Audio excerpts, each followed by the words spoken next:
All right, guys. Welcome to the Love Crossing Borders TV live stream Friday night, drink in hand. We're going to have a good time tonight with this topic, guys. Anybody that's in the live stream right now, appreciate you guys being here. Appreciate Felicia. Appreciate Eric. Appreciate Terry. Appreciate all you guys that are here already. We're going to have a good one this evening. We're going to have seven. We're going to talk about 7 things that you can do that I did. And I'm going to share my secrets to you. A lot of times individuals ask me, Andre, you living in Colombia, you married to a beautiful woman, y'all prosperous, you doing better than you were doing in the States, and you had money in the States, you had real estate, and you were doing great in the States. But how is it that you're doing better in another country? How is it that you made it out to the other country? How is it that you put yourself on par? What's up, Marshawn? To be able to do what you're doing right now. I'm going to give you my secrets. I'm going to give you my 7 secrets of how to unfuck your life, because sometimes we fail to realize, not in all areas of life, but in many areas of life, it's fucked up. Yeah, you might be making money, good money, but somehow, some way, things ain't adding up. You just can't find the right woman or the right guy for you. You may have just graduated with your degree and you just can't find a job anywhere. You may be a person that you procrastinate. You want to accomplish that goal, but somehow, some way, when it's time to get it done, you fuck it all up. You might be one of those people that half-ass when it comes to allowing the right person in your life. You might be that guy that allowed a pretty woman in your life, but she got a big ass mouth. Oh, she pretty. Oh, she got the big fat behind and everything. Curvy body. She got that cute little nose, but she get on your last nerve with that mouth.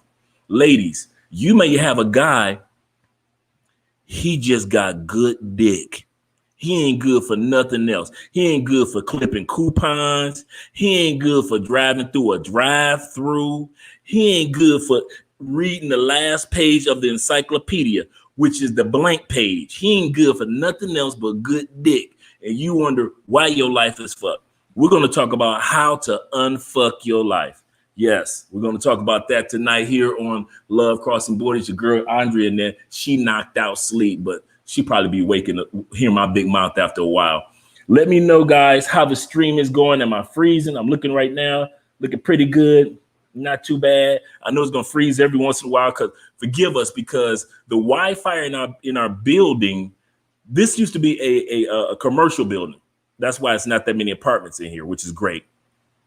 But it's still under the umbrella of a commercial building. Therefore, it's hard for us residents to get our own personal Wi-Fi. It's like when you get the apartment Wi-Fi, which is cool, because the Wi-Fi, the cable, the utilities, washer, dryer unit, your gas, your electricity, all that stuff, as well as 2-bedroom, 2-bathroom, and you see we got the island stove. All that is $360 a month, $380 sometimes.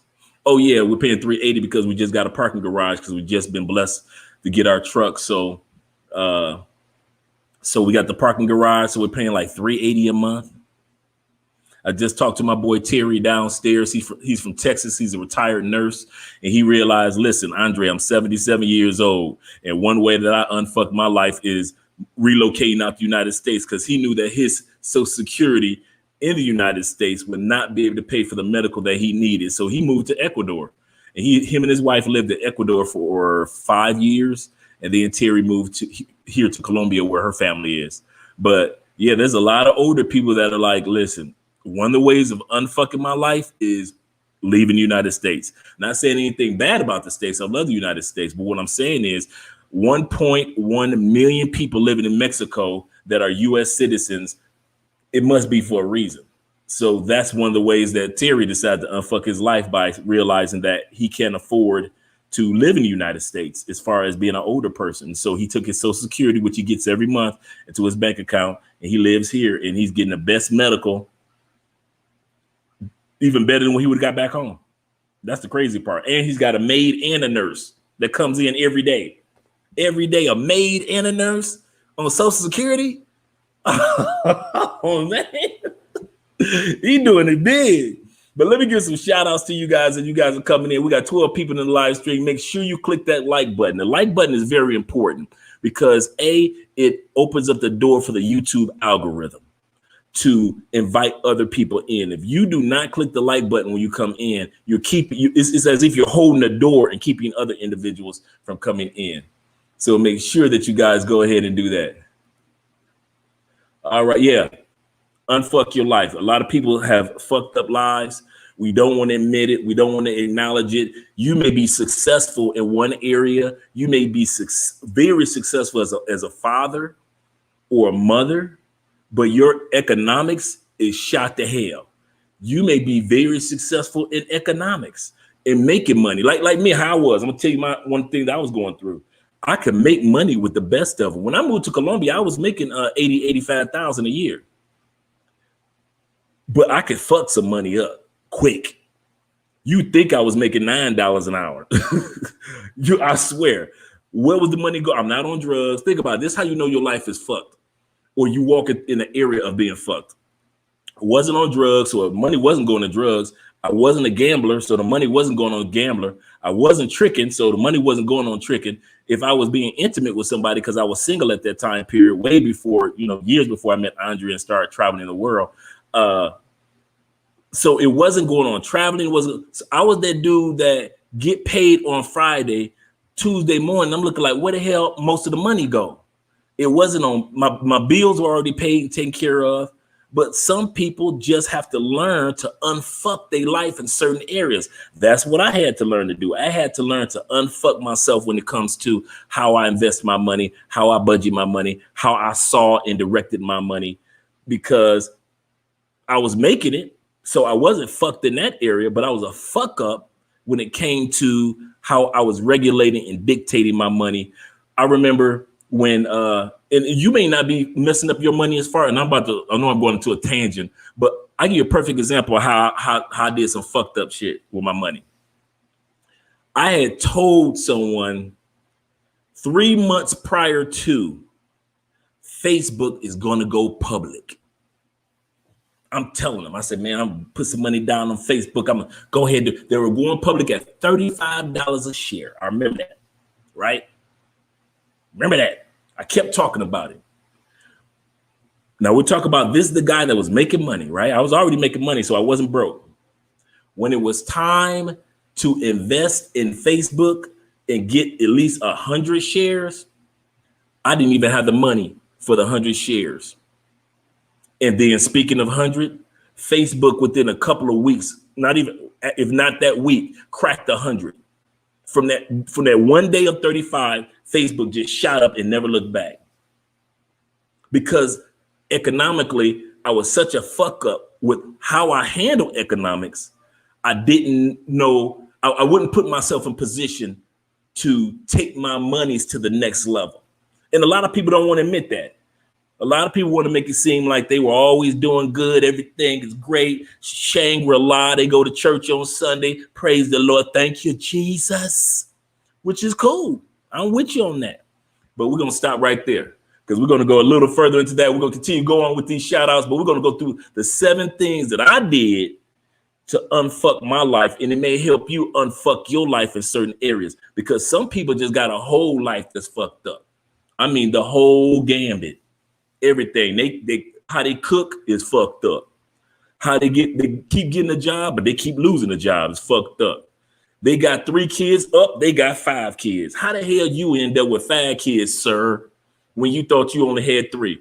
How the hell you got so many women pregnant that you think one number and the truth comes out to be another number? That's how your whole life is fucked up. But we're gonna take our time out for station identification, which is you guys. We got Roosevelt in the building, and this is a serious topic. I know you guys know me. Tonight, drink in hand. Remember, Friday night, drink in hand. I don't care what you're drinking. Let me know what you're drinking. I don't care if it's water. I don't care if it's juice. I don't care if it's wine. I don't care if it's your favorite brandy. I don't care if it's moonshine. Let me know what your drink is tonight that you're enjoying. I'm just looking down, just checking to see just checking to see on the See if I'm freezing. Let me know, guys, if I'm doing all right. Let me know how the audio is. Remember, ever since that day, we had 30 minutes of audio. I'm in my mom's house. Shit. Hey, COVID, I'm going to tell you, COVID did one thing. If it didn't kill people, it introduced people to themselves. A lot of us prior to COVID thought our lives was kind of pretty good, on track. You know, it took a pandemic to open up many of our eyes to realize, you know what? My life is not as stable as I thought it was. My situation is not as guaranteed as I assumed it was. If you think about it, if you weren't the mega rich or if you weren't making money online, the only two people that made money during the pandemic, rich people and people making money online. Real estate has just started coming up like over the last like 7, 8 months. But the only people that from day one in April and in March, all the way until now, are people that were either already making money online or began to make money online, or you were already mega rich and you were making money off the interest. That's it. And many people who only had a few dollars to make money online, they took that, invested it, and flipped it and flipped it and flipped it. And now they are sitting really good. But for the most part, most of us, the pandemic taught us one thing. We need to unfuck our life in certain areas. Ladies who thought, I don't need no man. I don't need no damn man. I wish I would need a man. I'm independent. All the single ladies, all that shit was out the window during the pandemic, wasn't it? You need somebody that can carry them big ass grocery bags, huh? You need somebody that can handle that ammunition and them big ass boxes and containers of tissue. You needed somebody. All this was gone, wasn't it, ladies? I'm a single lady. All that shit was gone when you were sitting up there in the groceries and you were sitting up there in that lonely ass house by yourself for 8, 9 months of quarantine. No dick, nowhere to be found. Nowhere. He can't get out the house. You can't get out the house. He know his ass damn near going to jail, getting a ticket if he try to drive over to your house. All y'all could do is have phone sex and video text. That's all y'all could do. Your life was you were in a position where you realize I need to unfuck some shit. This being Miss Independent, all a single lady, that's some bullshit. You realized it during the pandemic, didn't you? Yeah, you realized, like, you know what? All this I don't need a man shit that I was talking to my girlfriends, it don't work well during a pandemic. That shit don't work during a pandemic.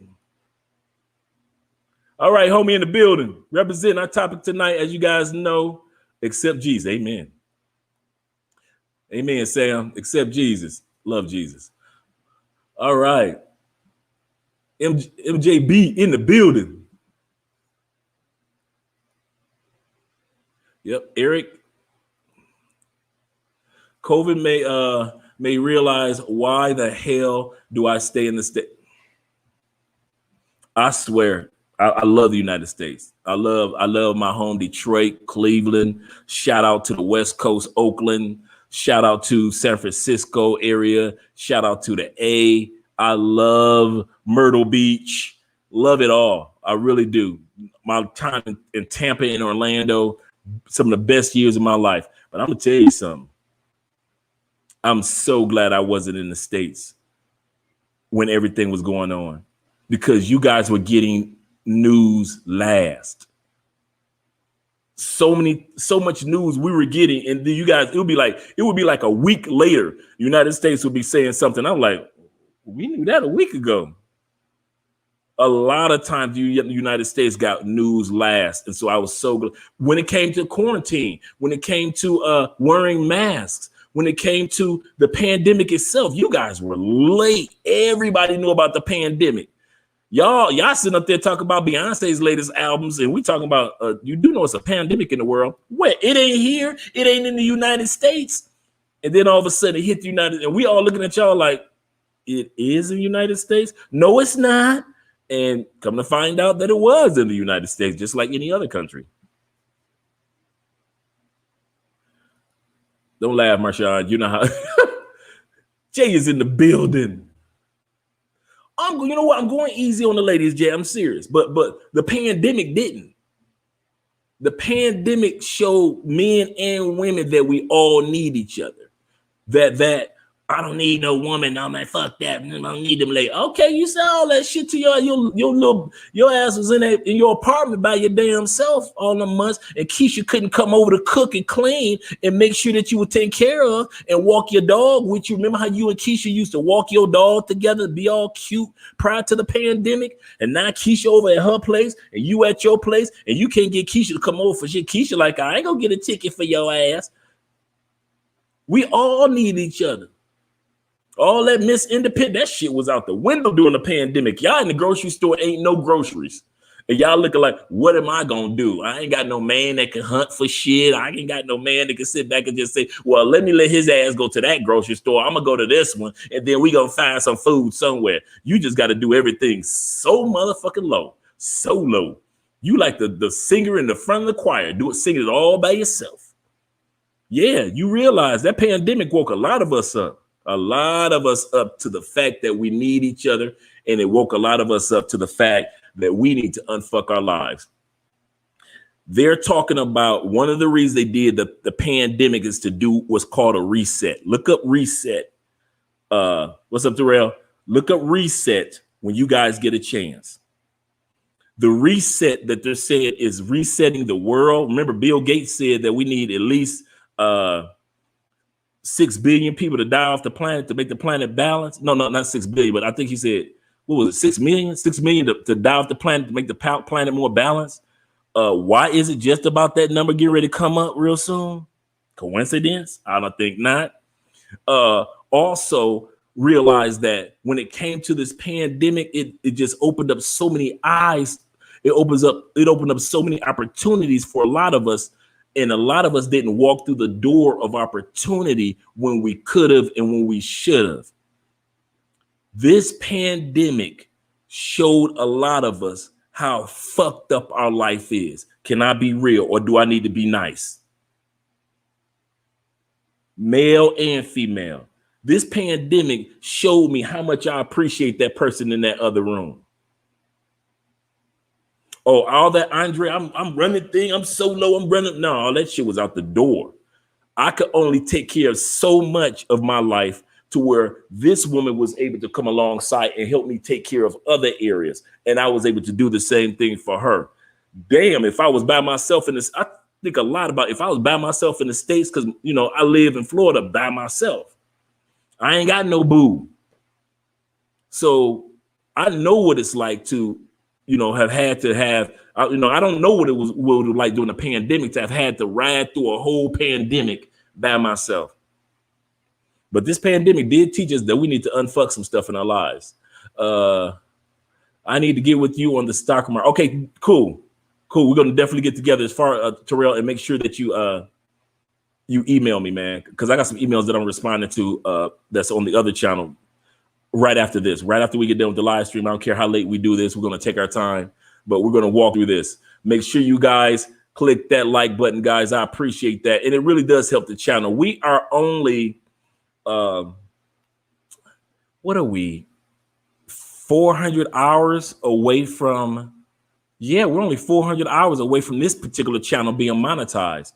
That means tonight, after all you guys get done watching this channel can actually, based off the hours that we're here, will be monetized. Not saying that we're 400 hours, but each one of you, if you watch this video for 1 hour along with us, your hour, each person that's here, that if we got 24 people here, that is actually 24 hours that is calculated.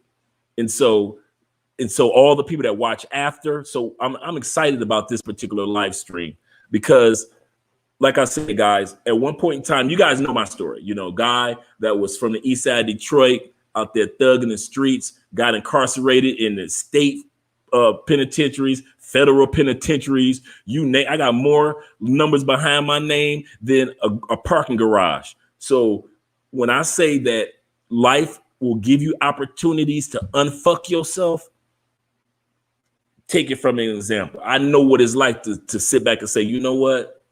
I need to get some stuff on track. I live in this life. Even when I was making a lot of money, there was still some areas that needed to be improved on. So we're going to get started in a split second. Yeah, definitely. I'm glad that you're in here, Perry. I'm glad that you made tonight. I started looking away from Western countries as a result of the pandemic. Yeah, did you know this? That last year broke a record, and not in sports. Last year broke the record for the most individual. 2 records were broken. Most individuals that filed for a passport in the same year in the United States. The United States was actually 100,000 passport applications behind. That's how many they had to process. They were processing so many applications. They still had 100,000 in waiting. That's how many people said, you know what? Life is short. Let me explore let me see what this dude Andre is talking about, because he's just a regular dude from the same neighborhoods we're from. And if his ass can go to another country and get his life unfucked and still live good, let me take my ass over there in somewhere in somebody's country and see what they doing. Tailor-made dreams. This is Ace Live. Check in effect. All these brothers that's traveling. All these dudes just traveling. All you ladies that travel. You ladies travel far more than us men. What? Far more. So yeah. I'm trying to be real, Felicia. I'm trying to be real. That's all I can be. Just be real with it. Yeah, I still haven't received my tax return. And you know what? The crazy part is, MJB, a lot of people are still waiting for their tax refunds. And I've been kind of following to see, what are they going to do as far as tax refunds. And if I'm not mistaken, they just started this week with sending some of them. But can we be real, America?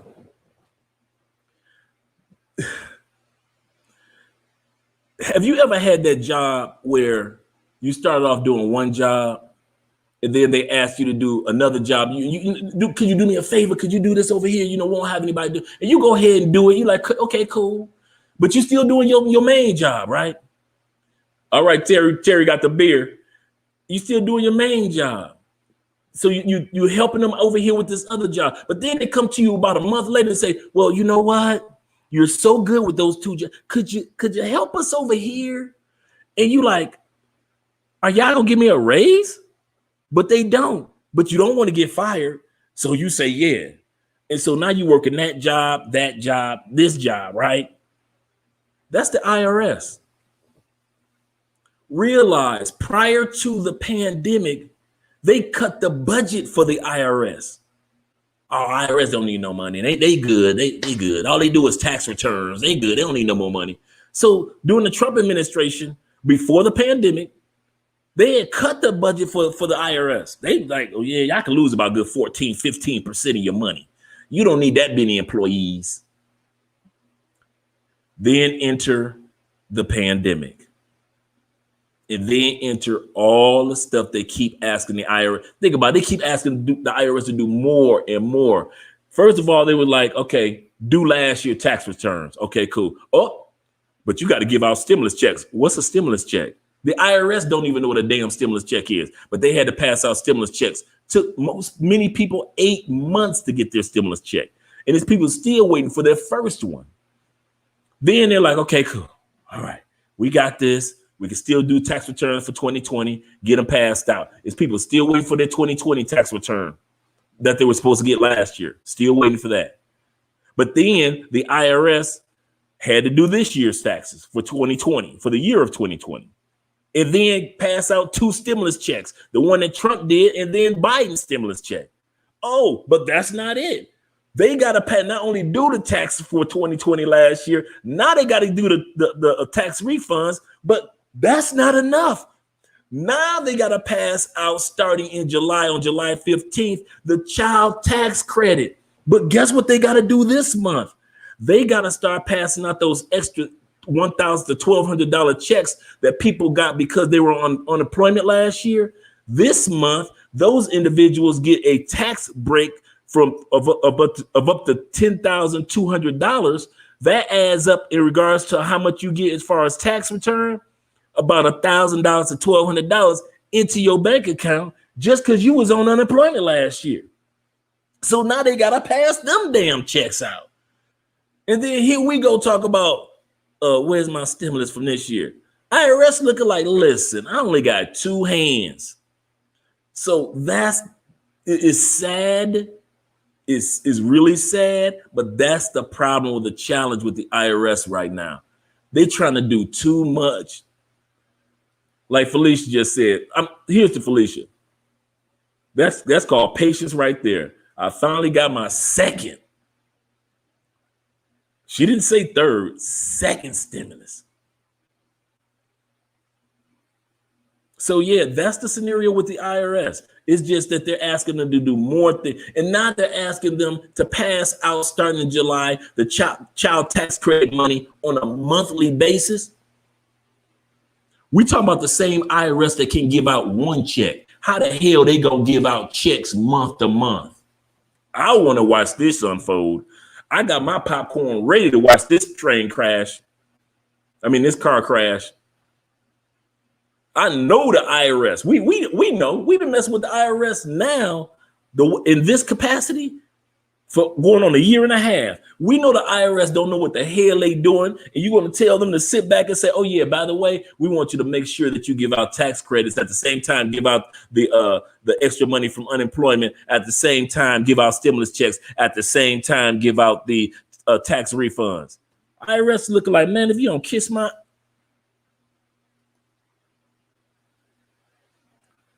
All right, Vel, I'm glad that you made it. All right, I'm glad that you guys are here. We're getting ready to get started in a split second with this particular topic. I just want to give you guys a few minutes to get in because you know me, my live streams last forever and a day, ever in a day. Today we got, today's cologne, Creed. You know how I always say, if you are a traveler, I'm going to tell you something, guys, not talking to the ladies, but I'm talking to you guys.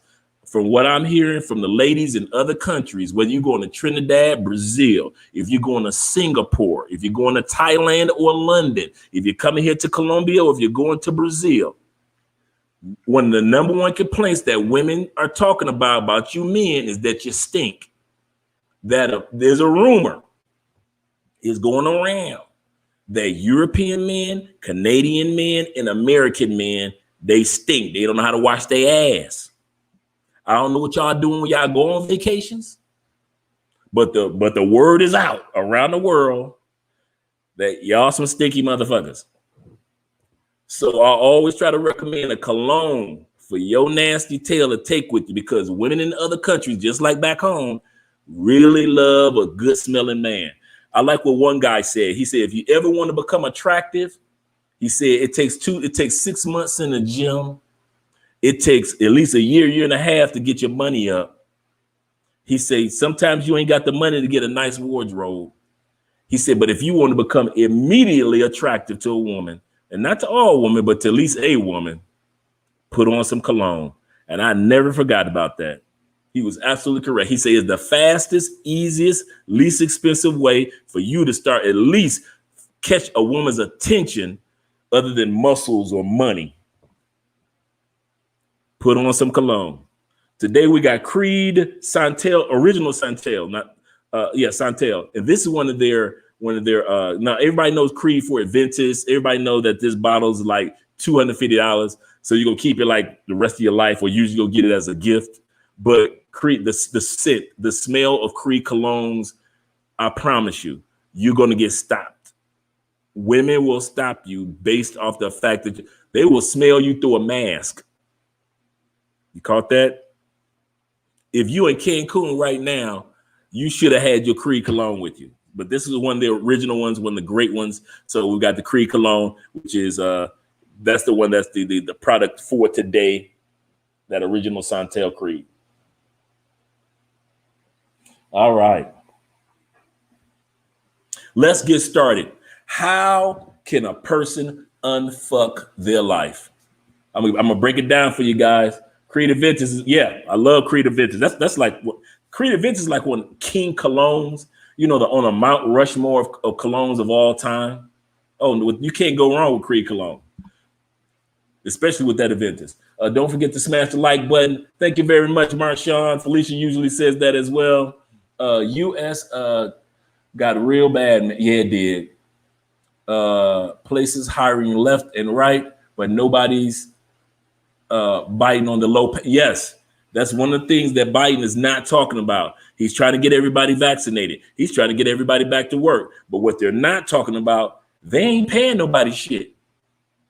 You left that job at $25 an hour. How the hell did that job go down to $17 an hour for that job?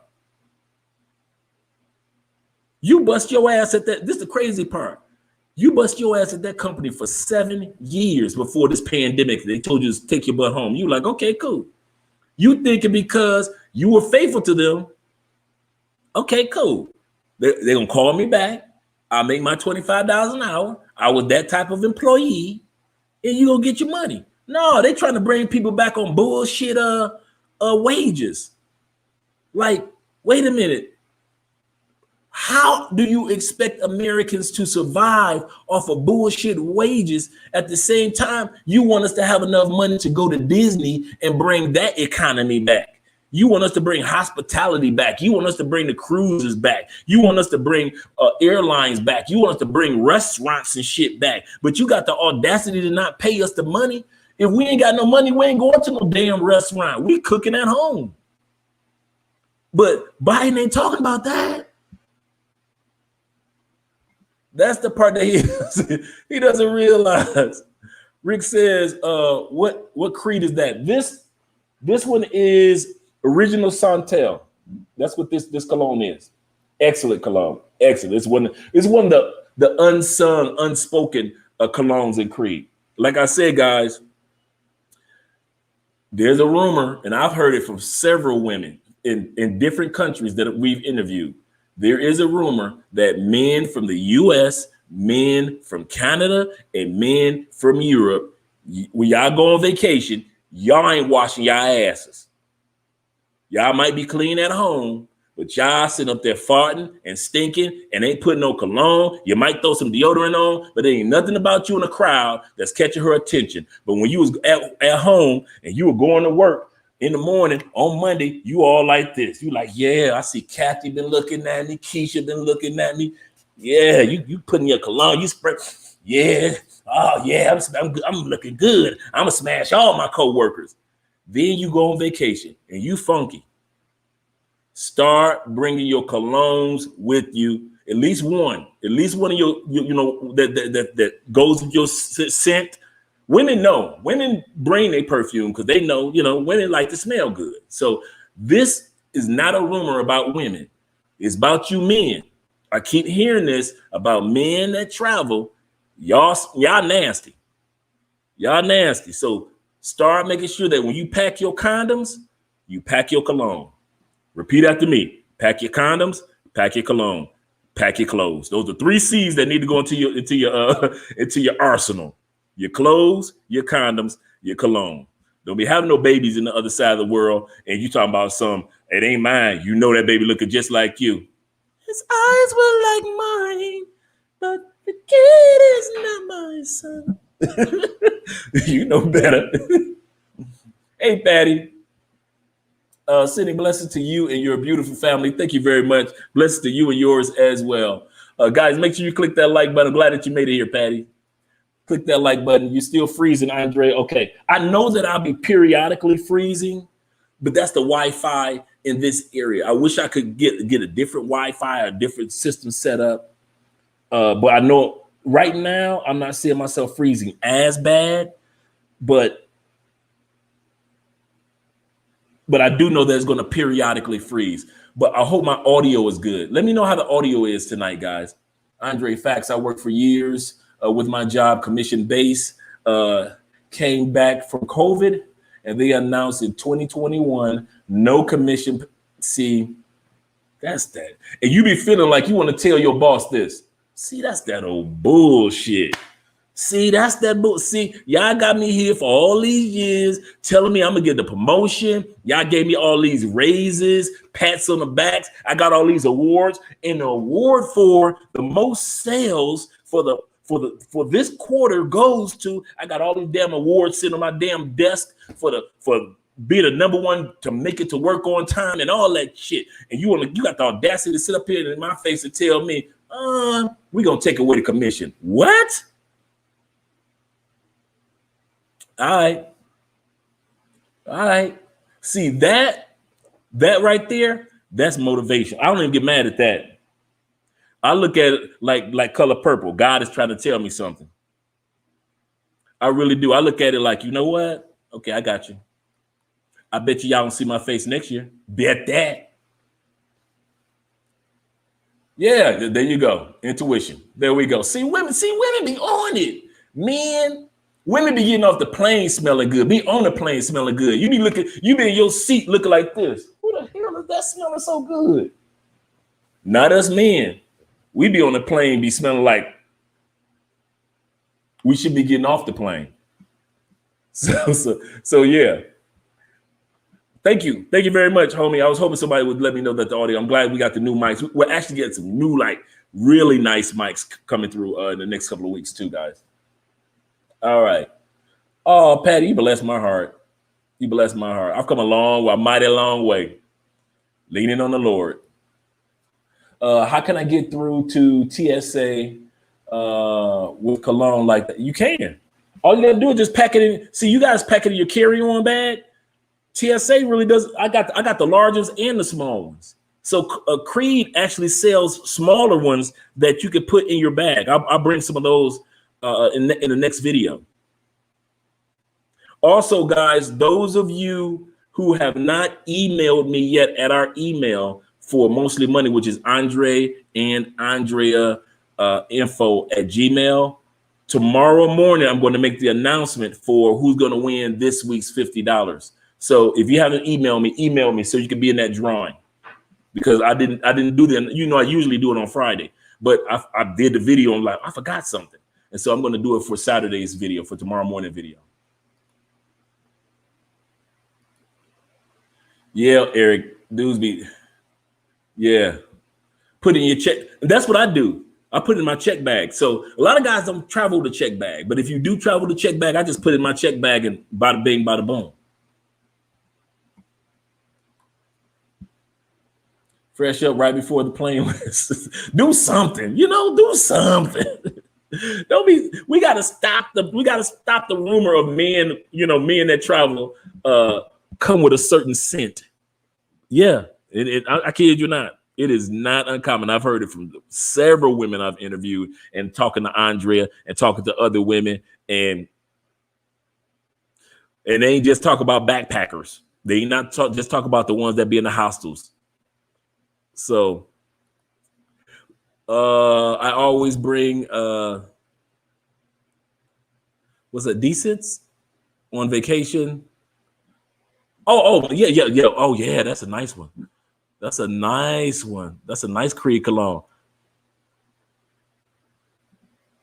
I think I got that in the room too. I got like 5 Creed colognes, about 5 of them. Because I really like the collection. I just like the history of the collection, because they've been doing cologne since, before the Revolutionary War. To realize that these people been making cologne that long before the U.S. was even a country, that I just like that little historical part about it. But their colognes are amazing, but they're expensive, but they are amazing. Okay, let's get started, guys. The topic for tonight is how to unfuck your life. You want to take some notes on this one. The first thing that you need to do on how to unfuck your life, like I said, this is what I did to get my life on track. I've seen other people do it. They didn't put it in the way that I worded it, but this is basically how it works. So anybody that's wondering, how the hell did Andre make it through a damn pandemic and made more money than most people in a damn pandemic? How did Andre, even though he was making money in the States, decide to get the hell out that cubicle? And I was making, like I say, 85,000 a year. How is it that Andre was able, and I'm not bragging on me, damn me. Not really damn me, but forget about me. But at the end of the day, there are some things we got to admit. Some people that you got your passport, you are ready to travel, But before you travel, you need to unfuck some things. Before you get on a plane, you need to unfuck some things. Because the fuck up that you are in the States is going to be the same fuck up that you're going to be in DR, in Colombia, in Brazil, in Costa Rica. You two ladies got your ass in Jamaica. The same little fucked up female that you are in the States with that mouth or with that attitude, or you just too loose, too friendly. All that's got you fucked up in the States where you can't get a decent man in the States. Guess who getting on that plane with you? Your undecent can't get a man ass. Go take your ass to Jamaica, get ran through, just like you're getting ran through in the States, and you wondering, why is my life just as fucked up in Jamaica as it is in the States? Because you have yet to decide to unfuck some things in your life. Number one reason. So that's the first thing that you need to do. First thing that we do is admit that there are some areas in our life that's fucked up and they need to be unfucked. That's the first thing that you need to admit. Everybody want to sit back and blame and complain and whine. No, boo, it's you. It's you. We want to compare. Well, my life is bad, but it ain't as bad as Keisha's. Well, you ain't Keisha. And maybe Keisha is happy with her life, but I'm talking to you. We need to come to a place, because that's what I had to do. Admit, I'm gonna tell you this. I bet this. I bet you I can name off all my fuck ups. Ain't no hidden fuck ups for me. That was the first thing that I did. Stop lying to myself, because you can't lie to somebody else until you lie to yourself first. I knew I was fucking up in this particular area. I knew I was fucking up in that particular area. I knew I was fucking up. I knew I wasn't on point, and I knew I had the potential to be better in those areas. And so do you. People give you compliments, and some guys, I'm gonna say this. You know why sometimes women leave us? Because we don't walk in the potential that they see in us, and they saw it for 3, 4, 5, 6 years. And they look like, you know what? He just gonna be a fuck up. He ain't gonna do nothing else. I can see in him the potential. He knows the potential is there, but he refuses to walk in that potential. And so a lot of times women just leave us, not because we bad dudes, not because of domestic violence, not because you were on drugs, not because you had a bunch of women, but because you wouldn't acknowledge your fuck ups and then improve your life. First step, you got to acknowledge your fuck ups. They are right there. They ain't going nowhere. Your fuck ups don't go nowhere until you decide. Your fuck ups get packed on your plane before your condoms, colognes, and your clothes. Your fuck ups ready to go on your trip. Your fuck ups excited like a little kid. Where we going? Where are we going to? If you think that you're gonna leave that same fucked up person who you are in the United States or in Canada or in UK, and you can take yourself across, get on a plane, and all of a sudden you get to Cuba and you just an angel. You just ain't gonna fuck up. You all of a sudden you get to Cuba and you can handle your liquor. All of a sudden you in Costa Rica and you ain't a weed head all damn day like you are in the States all damn day. Like you gonna get to, like, really? Like you gonna get over to Europe and Italy or France and you ain't gonna be mouthy with the, you know how many mouthy sisters I see come up that are embarrassing. They come to this country, embarrassing, loud, ghetto, bonnets, hair wraps in public. Ain't nothing wrong with that in private, but in public, this ain't the States wearing, you in Exeter in the grocery store in Colombia and you got pajamas and shit on. What? So if you think that the fuck up that's inside you is not going to go with you to another country, that's because you ain't been to another country. And once you go to the other country, all them little habits of fuck up that you got that you don't want to acknowledge are still going to go with you. So the first thing that I had to do was to admit to myself, I kid you not, I remember the year I did it. I tell you the day that I did it, that I acknowledged my fuck ups. Election day for Donald Trump.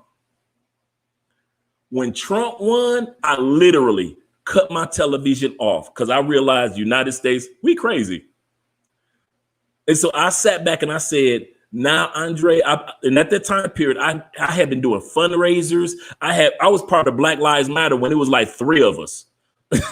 it wasn't all this mega Black Lives. No, it was only a couple of us standing on street corners with megaphones and people looking at us crazy. It was like 4 of us at the most per city. I was big brothers, big sisters, boys and girls. I was always giving money, donating like crazy. Like I said, I was making money and I was giving money, always giving to the church, always giving to fundraising groups.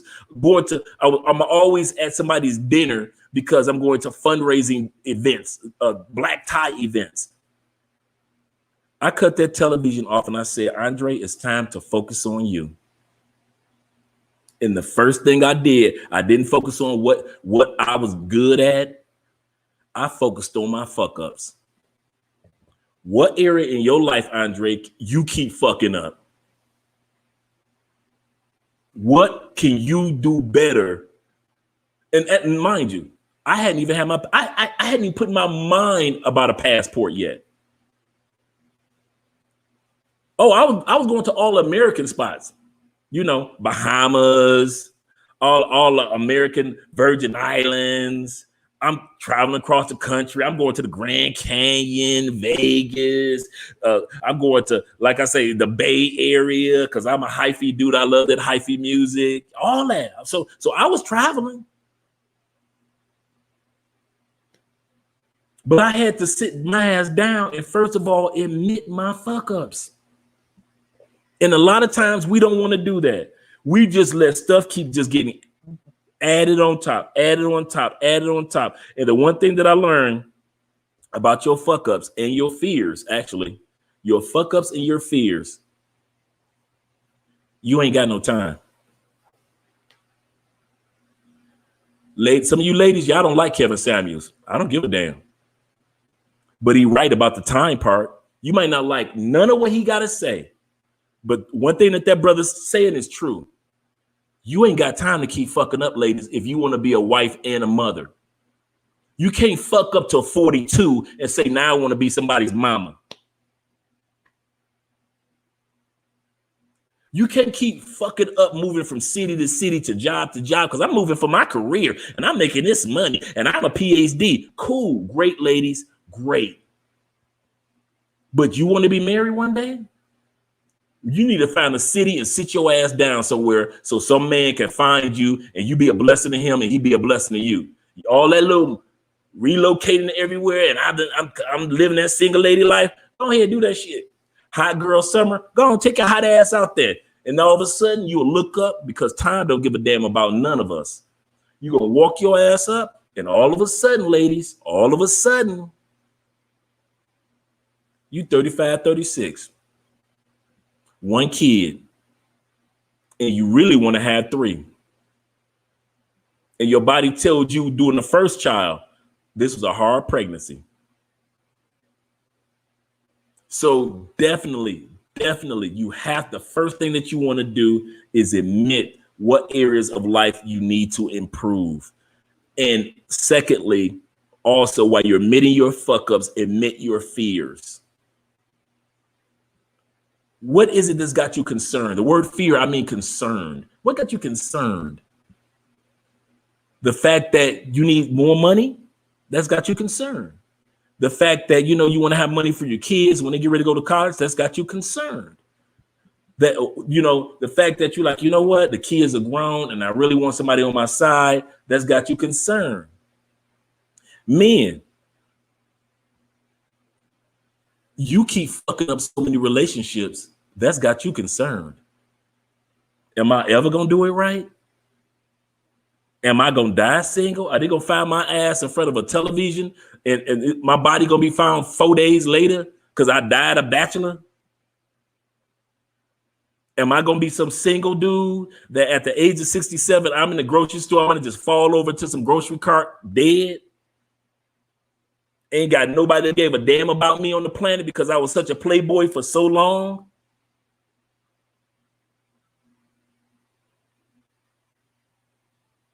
I got all the ladies, but when life came to the point where I could enjoy the last 25, 30 years of my life, you ain't got nobody? And you don't think that that's fucked up? You don't think that should be a cause of concern? All these beautiful ladies out here, all these wonderful ladies out here. There's a scripture in the Bible that says the eyes of a man can never be full. I want to repeat that. One of my favorite verses.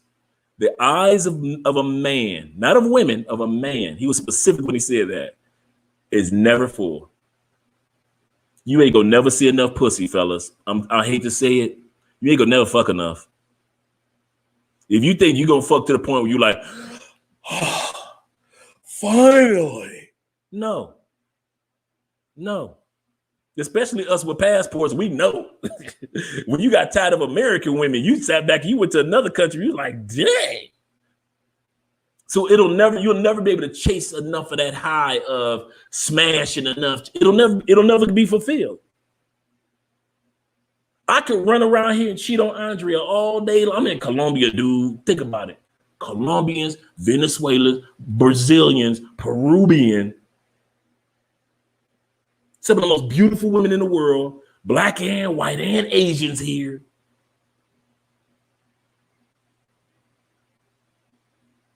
But what does it do for me in the end? I could never chase that high down. A man will never be able to fuck enough. There's no such thing for a faithful man or unfaithful man, for a single man or a man in a relationship. You will never be able to fuck enough. Ladies, got news for you. You will never be able to fuck your man enough the way he's tired of fucking. He might be tired of fucking you, but he will never be tired of fucking. A man will die ready to fuck. Hold up. My last request, if I could use this dick one more time and not get food, my favorite food is cheesecake or sex. Damn the cheesecake. You better believe if some dudes on death row could, before they pull their electric cord, say, see me, what's your last meal? Some pussy. I like to eat some pussy. Could you line me up some pussy?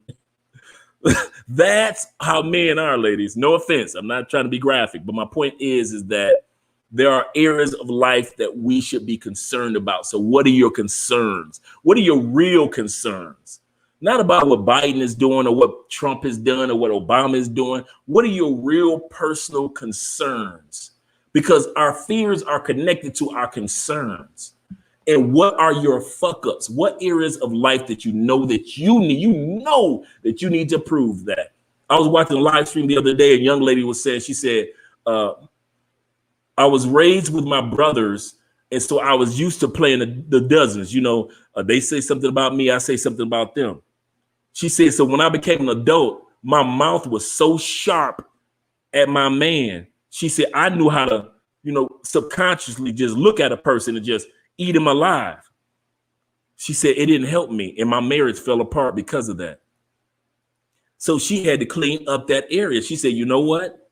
I had to unfuck myself in that area because I was fucking myself by losing my husband, and now I got to raise my child by myself not because the man was a bad man, not because he was a bad parent, not because we didn't get along, but because I had a big ass mouth that I learned from a child because I had all brothers. And my brothers taught me, let's joke. She said, so I'm joking with all these boys. And she said, I ain't realizing that in 30 years, I'm going to lose my husband because of my big ass mouth.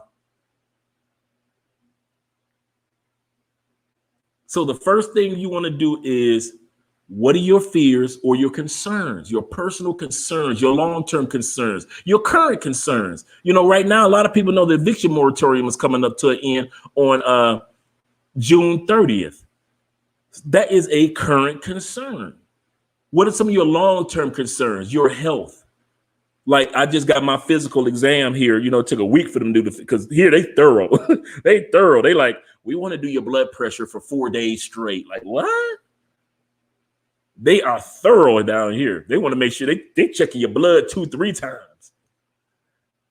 And so what are your physical concerns? What are some of your mental concerns? What are some of the things that you like, man, I can't get over this particular habit of procrastination. I can't get over this particular habit of, I told myself I want to write this book and I'm halfway through the book, but I can't finish it. I've never finished anything. You might be a person that's not a finisher. That might be your area of concern that you like, I just want to finish something. So find out what it is. Write that down. I'm gonna go to the comment section right now, guys, because I know you guys have a lot to say. I appreciate you guys. Let's go back down to Terry with the beer. I'm gonna scroll down. Felicia says she finally got a second stimulus. So some of the stuff just dropped by. Oh, there we go. We did that one already. I'm drinking black man. There we go. Vagina tonight. What's it? Okay, tonight it's only Henny and Coke. There we go.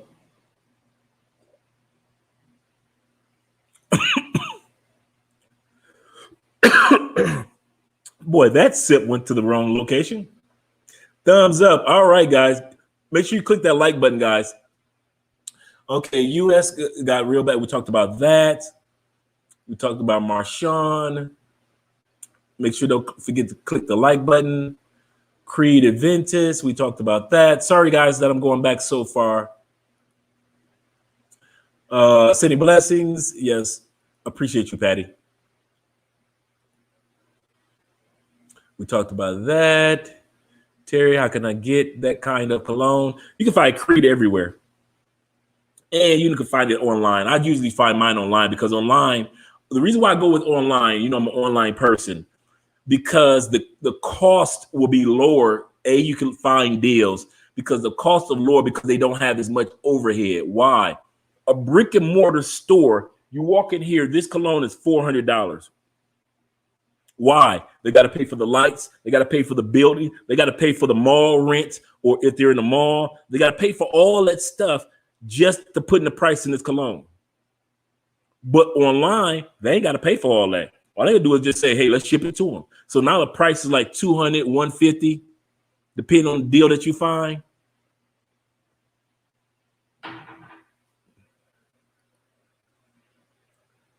I like Estee Lauder too. Audio is good. The last sounds good. Thank you very much. Okay, let me see. Let's see, guys. Always bring, we talked about that. I like that cologne. Preach Stray. Sound like my doctor. I know, right? Yeah. So find guys, I'm telling you.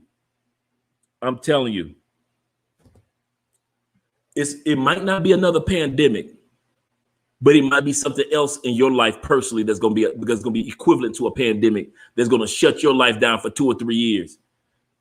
You can sit back, look at what Andre is saying, have your sip of your drink, and act like, oh, he just talking. Girl, he's so funny. Or you be like, yeah, I hear what you're saying, Dre. And you walk your little happy ass on with life. Cool. The Bible says, one sows, one waters, God gives the increase. Maybe I'm a sower, or maybe I'm just watering something like Patty said. Andre, you sound like somebody else. Somebody sowed the seed in Patty's heart. Maybe I'm just watering a little something, but God gonna give the increase. My point in saying all that is, I'm giving you guys the blueprint of how I sit back and I see people go from living in their cars to living in some of the best hotels and apartments around the world. I'm telling you, this is what we all do. The first thing is acknowledge that you got some areas in your life that are fucked up and you need to address them. You grown now. You can't pretend like you was 17 and like, well, I was only 17. I was young and 17. You can't do that shit no more. You're a grown ass person. You know what clicks your attitude and your mood. Come on, ladies. You grown. What's up in the building, Island Boy? Topic tonight is how to unfuck your life. That's my dude, Island Boy, boy. That dude's travelers. You talking about a dude that travel? Yeah.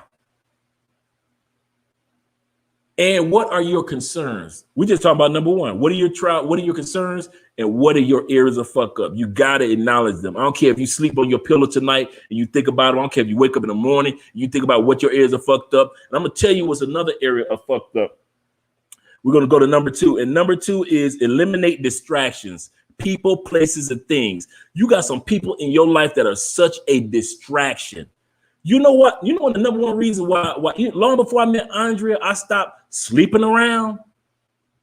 I'm gonna tell you my secret. A lot of dudes was like, man, he ain't messing with nobody for years. I wouldn't mess with nobody for real. It was becoming a distraction. I know Andre. Ain't gonna be no one. I'm with her, and bring her mama and her grandmama with her. All y'all, bring your ass. That's Andre. Andre already know that. That's why Andre don't cheat. They were like, why don't he cheat? Because if I cheat, it's gonna be it's like Dre the Ripper running around this motherfucker. Ain't gonna be that. Well, it was that one time. That's bullshit. I know me. Ain't gonna be no one time. Well, it was the only one girl. No, that's the one girl you saw, not the other 35. So I know me, I ain't got time for that type of, I love my wife, but me being faithful is not because of her. It's because certain people in my life is just a fucking distraction. They don't help me at all. They don't open up no doors. They don't bless you with nothing. You get to the point in life where you like, I can only fuck so many people. So fuck that and still make money. If you ever want Jeff Bezos, when he was in his garage making Amazon, he wasn't running around with a bunch of chicks. Bill Gates, yeah, he billionaire with the sad chick. But he wasn't, when he was in the garage and they were putting together Microsoft, he was focused. Them dudes didn't have time for the distractions. Ladies, there's a dude that's giving you some good dick and he's just a distraction. That dick ain't nothing but a distraction. He can't do nothing for you. He ain't got no car. He ain't got no goals. He ain't got no dreams. He ain't got no desires. He ain't got nothing else but some good dick. That's all he got. Well, I got my own money, and that's all I need him for is the good dick. I got itches. You know, like the song said, you know, when your knees come out to feed. If you think you're lonely now, wait until tonight. Girl, I got you.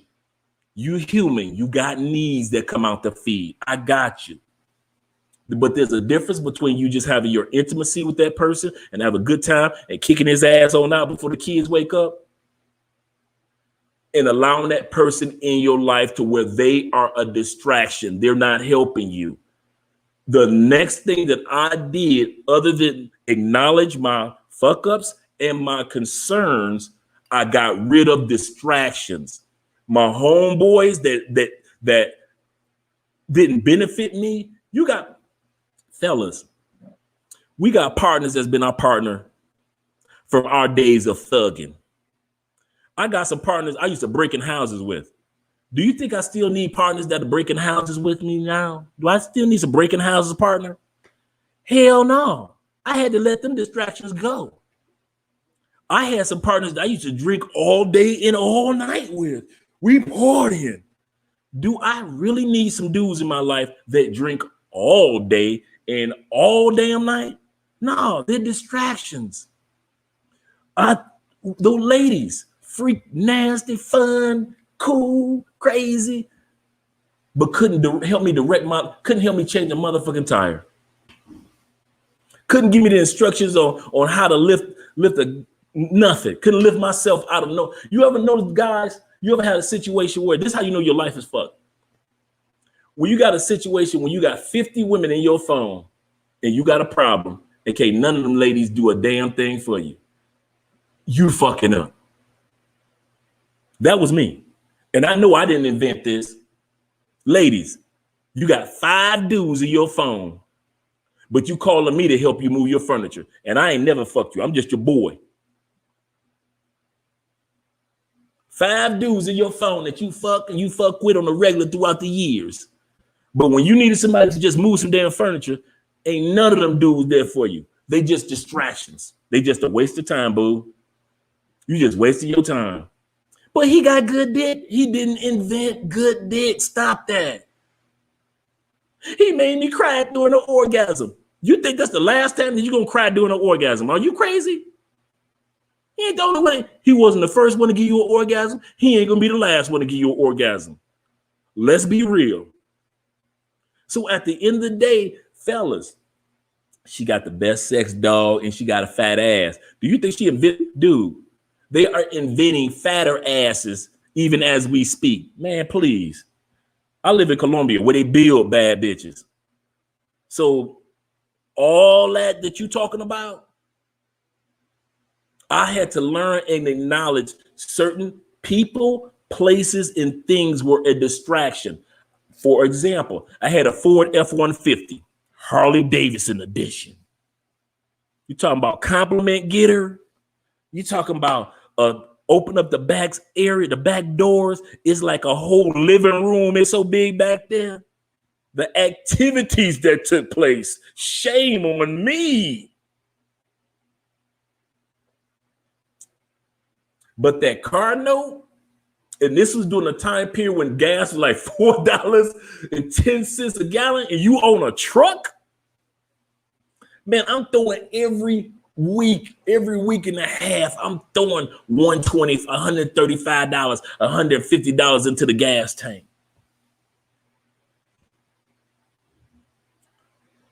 I sold it. It was a distraction.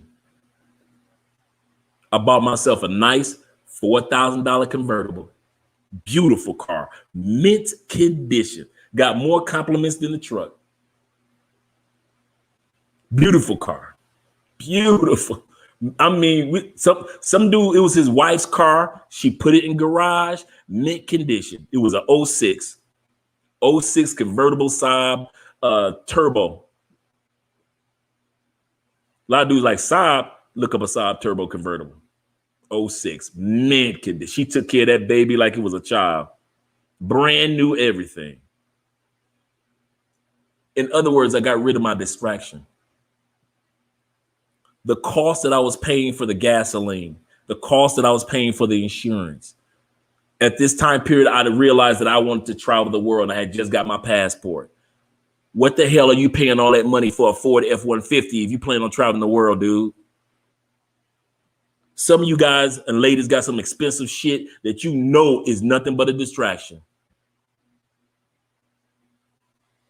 Some of you guys got Jordan shoe collections.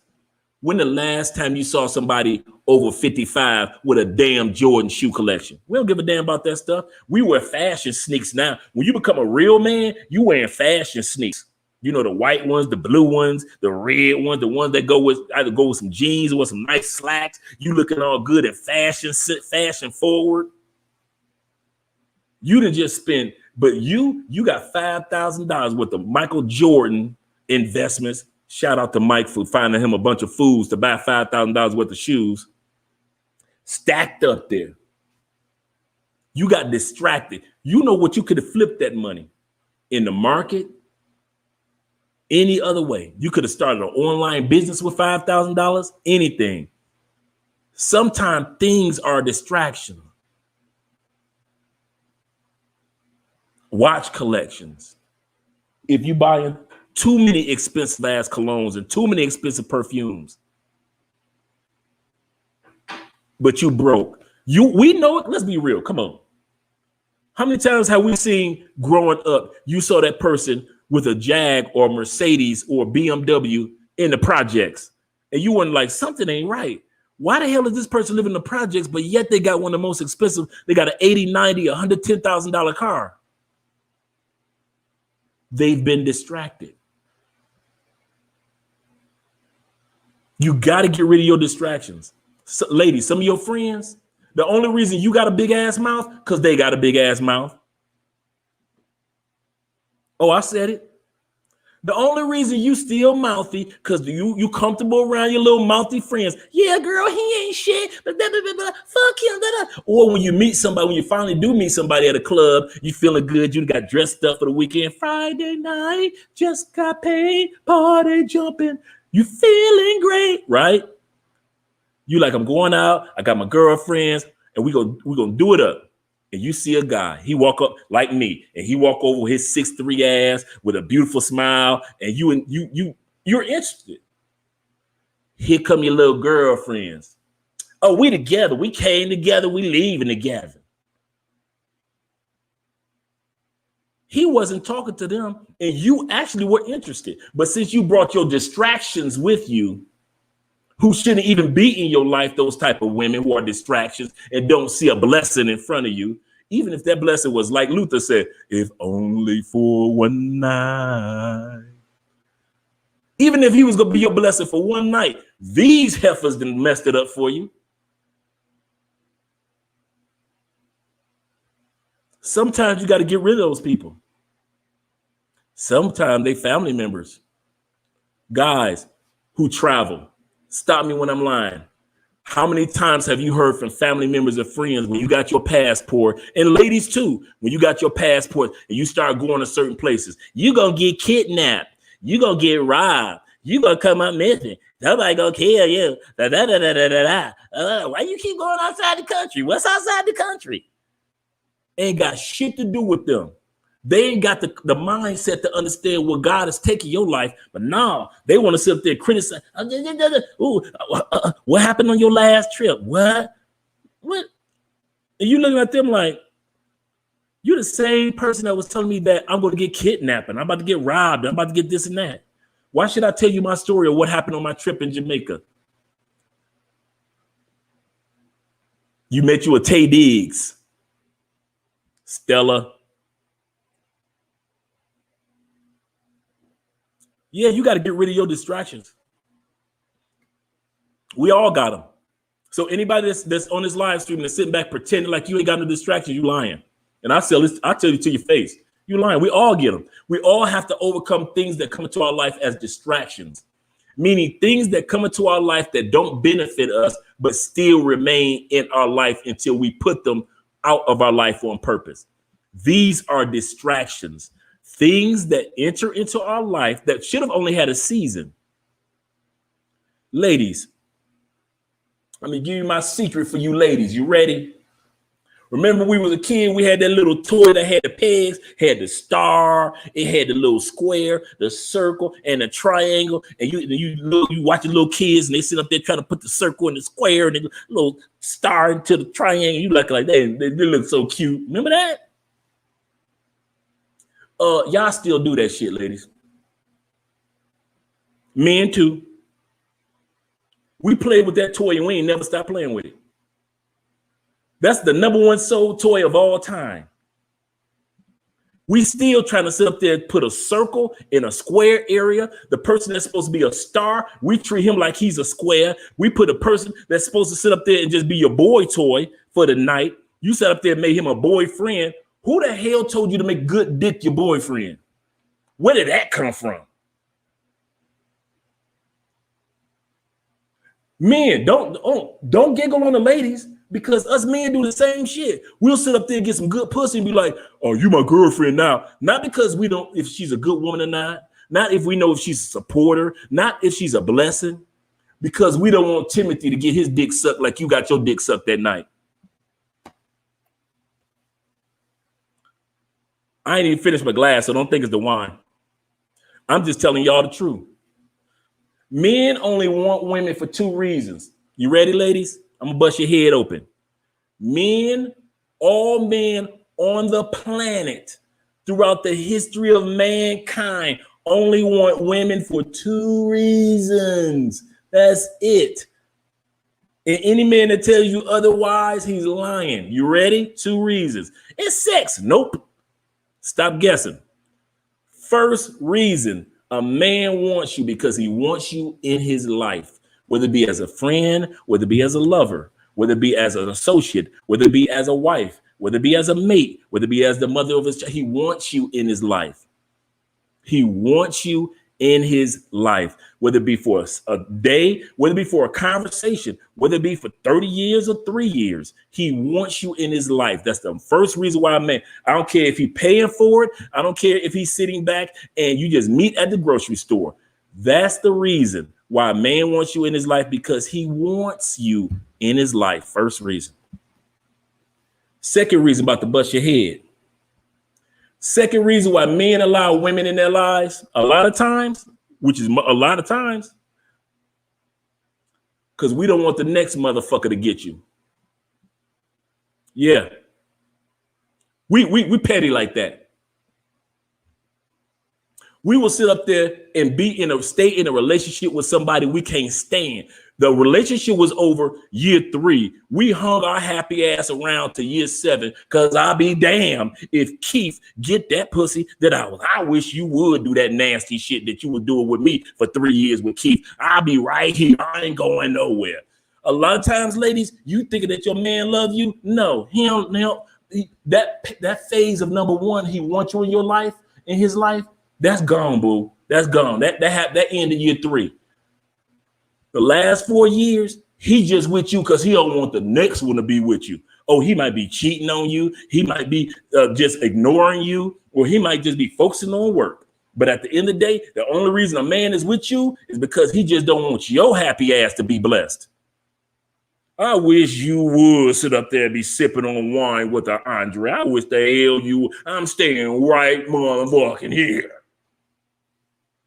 The only 2 reasons in history, any man, first is because he wants you in his life, if only for that moment, or whether it be for a lifetime, whether he's paying for it, whether he's not paying for it, whether you're a friend or whether you're a lover, he wants you in his life. Number 2 reason is because he don't want your ass to be down the street fucking Keith with that big dick. Hell no. Hey, I wish the hell you would be down. I wish you would.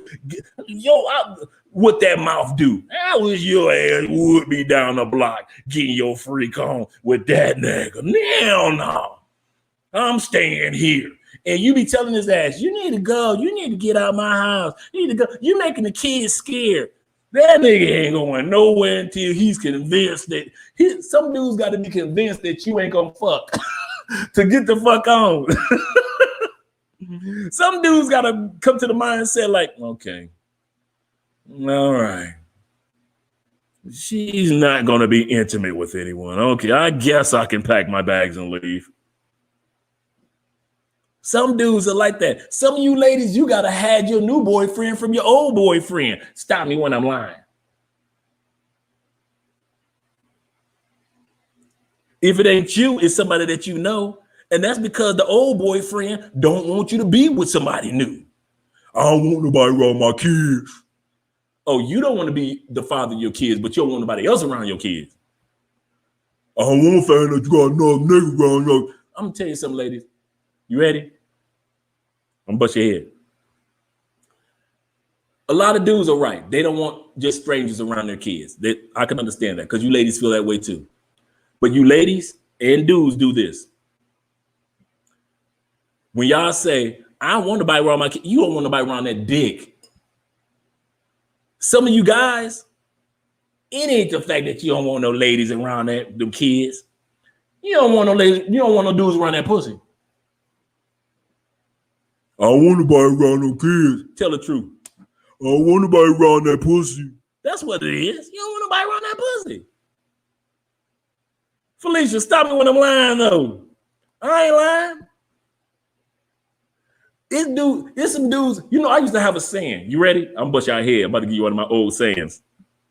I used to have a saying about me. Now, we're still talking about distractions of people that try to distract you that you got to get out of your life ASAP because they're just distractions. You can get good dick anywhere, ladies. It's going to be there. No dude got a monopoly on dick. But I'm just saying, the way he made me shake, okay, that was the first time somebody made you shake. It ain't the last time, okay? I got you. I'm telling you, it's dudes that's out there that will sit back and knock on the door. I want to see my kids. It's 3 o'clock in the morning. He know you got some dick in the house. Why the hell is he knocking on the door drunk, talking about I want to see my kids at 3 o'clock in the motherfucker? This nigga don't get away from your damn door. He don't want to see a kid. He want to see that. He don't want to see you happy. Some of you mothers got to tell these insecure ex-men that Don't tell your daddy, I got a new boyfriend. Remember I said the two reasons. They either want you or they don't want you to be with somebody else. Some of you ladies in a relationship with a dude right now, he ain't shit.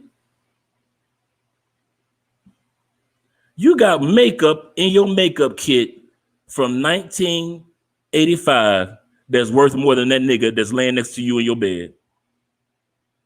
He ain't shit. And if we was in a barbershop talking, we just talking men talk, I tell him, dude, you know you ain't shit, right? Nigga, don't nigga me. You just told your story. Now when your story unfolds, you ain't shit.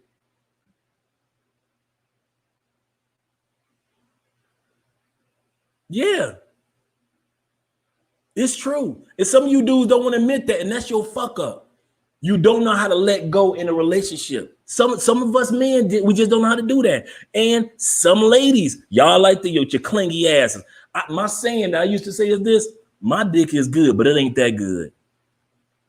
Ladies, the dick is good, but it ain't that good. It ain't that good for you to be slashing tires. My dick ain't that good for you to be putting motherfucking sugar in gas tanks. My dick ain't that good for you to be busting out windows and shit and burning clothes. This dick ain't that good. It's good. It's elegant, but it ain't that good. It ain't that good for Andre to be acting a goddamn fool. Maybe shed some tears because we married. Yeah, but to be sitting up there burning shit, ain't no dick that good. I ain't never heard of a motherfucker, my dick so good, she burns shit. She key cars.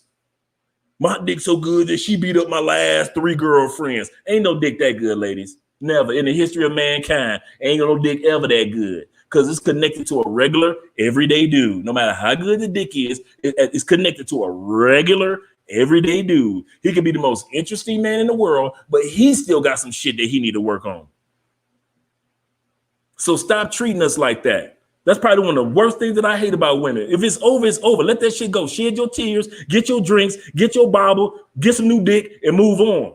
But to sit up there and be treating the dude like his dick is spectacular, I can't live without him. I've been with him since well, what about all the years? He spent his years and they gone. You spent your years and they gone. Suck that shit up. But I got the kids. Be co-parents. Don't be that woman that's like, well, if you ain't with me, you can't see your kids. Really? Ain't no dick that good where he can't see his kids. Ain't no dick that good to where you sitting up there being petty and not letting him see his kids when you really saying, if you come over, I just want to fuck. What the hell? If you don't stop being petty. Same thing with you guys. Knocking on doors at 3 o'clock in the morning. Ain't no pussy that good to where you got to knock on the door at 3 o'clock in the morning knowing them kids asleep. Ain't no kids trying to see their daddy at 3 o'clock in the morning, you drunk, or you high on some weed, or you on some motherfucking Percocets, you popping the motherfuckers like Skittles. What the hell you doing? You a distraction. And distractions must, and I'm going to say this, and I know I'm sounding kind of like facetious tonight, but hey, it's Friday night. Distractions must be eliminated. Your fuck ups must be eliminated. You got to acknowledge your fuck ups and your concerns. But people, places, and when it comes to places, some of y'all, God been trying to get out that neighborhood for the last 20 years. He made sure that you had a job offer somewhere else, or where you live right now. He made sure that you made good money. Why are you still in that neighborhood? I'm being with my people. Them ain't your people. God got people waiting for you on the other side that's going to take your life to the next level. Some of you ladies, you've been in the hood so damn long. God say, I got a brother that I've been holding on for in the suburbs. You should have been married 10 years ago, but your ass ain't moved out. You've been living in the hood for 20 years. Or you've been living in that same suburban area for 20 years. And God said, I've been going to this particular church since, my granddaddy went here. God said, you know what? If you'd have took your ass to the church down the street while I was telling you, your blessing was waiting in the pew next to you. Sometimes you in the wrong place. Give you a good story. You want a good one? And you think that I'm talking shit? Let's go where God go. The Bible. Check it. Genesis chapter 11, last 10 verses. Genesis chapter 12, first 10 verses. I'm going to say that again. When you get a chance, Genesis chapter 12, last 10 verses. You really can just go to the last 5 verses. Last 5 verses. Genesis chapter 12, first 5 verses. Chapter 10, God goes to Abraham's dad. Abraham, daddy. Yeah, Lord, I want you to go to the promised land. Get out the place. Get away from them people that's distractions. Get away from them people that's trying to hold you back. I got some great things planned for you and your family. Go and take Abraham. Take you had a son that died named Haran. I think it's Moriah. I think the son was named Moriah. Moriah. You know, your son died. Abraham's brother. Go and take his son, take your grandson Lot with you, with Abraham and all your other kids. I'm gonna see you to the promised land. Where's that guy? Just follow my path. They walking. Genesis chapter 11. They walking. They get to a spot to take some rest. Abraham's dad renames the place. It's either Omar or it's Moriah. I forget which name the son, Abraham's brother that died. And Lot, that's Lot's dad. That's why Lot and Abraham were hanging out, because he was like, I'm gonna take my nephew under my wing. The Bible says in the last verse in chapter 11, there he settled. Mind you, did God tell him to sit his ass down and settle? Rest? Yeah. Settle? No. Chapter 12, verse 1. Abraham. Yeah, God. I told your damn daddy to go to a promised land, and he ain't do what I said do. So here's what I need you to do. Get away from those settling motherfuckers over there. Get away from your daddy, your mama, your grandmama, all they little settling asses. Go ahead, take your nephew Lot. Go take him. Take all your little stuff, and I'm going to show you the promised land. Take your wife, take Sarah, and I'm going to show you the promised land that you're supposed to go to, that I told your daddy to take his ass to. Some of y'all so busy settling, so busy being distracted by bullshit, and a part of your distraction is the place where you are right now. You can't get shit done. Do you know how... Remember, guys, I started off by saying I was making $80,000 a year. I was wearing suits every day, driving my little convertible car. You couldn't tell me shit. I'm living in Florida, sunny Florida. While y'all sitting up there sliding on black ice, I'm still sitting up there going to the sand and the beach. You couldn't tell me nothing. I'm around sisters and others from around the world. I'm living in Shangri-La, right? Single man, what? No kids, what? Going to the gym every morning, right? At the end of the day, even the place that looks like the perfect place was not the perfect place for me. If I would have followed that plan and settled, there would be no Love Crossing Borders. There would be no Mostly Money. There would be no Andre Wallace TV. There would be no knowing Felicia. There would be no knowing Rick. There would be no knowing Patricia. There would be knowing Terry. There will be knowing Andrea and her family. All the guys and ladies that I met that are travelers from around the world. I would have never met you. I would have never had the courage to have my passport. I wouldn't have accomplished the economic things that I've accomplished. There wouldn't be no apartment. There wouldn't be a truck down a 2020 truck downstairs. None of this would have occurred if I would have settled, if I would have allowed the place to be a distraction. Some of y'all, the reason why your life is fucked up is because, or how you got to get out of that fucked up, not your whole life, but that area that's fucked up, that you realize this area is kind of fucked up, is the place. It ain't the people. It ain't necessarily you. It ain't a particular thing that you do or have. You don't have any habits of I don't have a bunch of cologne. You're just a regular, everyday, cool person. But it's the place. God is trying to tell you, I've been trying to get you to Seattle for 4 years. Why the fuck you still in Chicago? I know one thing. Pandemic taught us that no place is necessarily safe. So you might as well went ahead and went to where God told you to go to anyway, because the place where you settle, it ain't worth shit right now during a pandemic. They about to kick everybody in the streets. 11 million people nationwide on January 30th will start the eviction. 11 million. So you might as well have did what God said. If God said go to Seattle, I'd rather go ahead and go to Seattle. Maybe God would have put me in a position where I wouldn't have to worry about evictions. That's what my point is. That's one of my main points. First point is realize what your fuck ups are so you can unfuck your life. Part one is what are your concerns? What are you really concerned about? What is you really happy about? What's up, Hen? Number two is you got to get rid of your distractions. Some of y'all distractions have been some of y'all best friends for the last 25 years. Some of y'all distractions, y'all been knowing since high school. They got to go. They got to go. Some of your distractions give you some of the best sex that you ever had. Got to go. You mean break up with him? Leave his ass ASAP. When you get done with this live stream, you need to be rolling over. Tell this nigga we got to have a conversation and pull out whatever drink y'all drink together. I don't care if it's a smoothie or a bottle of water. Y'all need to sit down at the kitchen table and have a real kitchen table talk. This ain't working.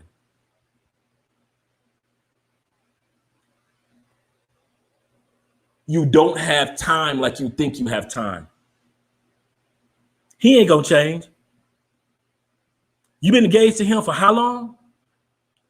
Why should he marry you after being engaged 7 years? Why the hell should I marry? I wouldn't marry your ass if we was engaged 7 years. You the hookup. You know how somebody got the food stamp card and you like, what? 150 for 300 on the card? Cool. That's the hookup. You the hookup. Why the hell should I pay for or take wedding and marriage in our relationship and our kids and making sure that they have a real father serious when you didn't been giving me the pussy for 7 years for free? Why the hell? And then all of a sudden you want to tell me on year 8, when are we getting married? Never. Never. And if he do marry you, he marry you out of like,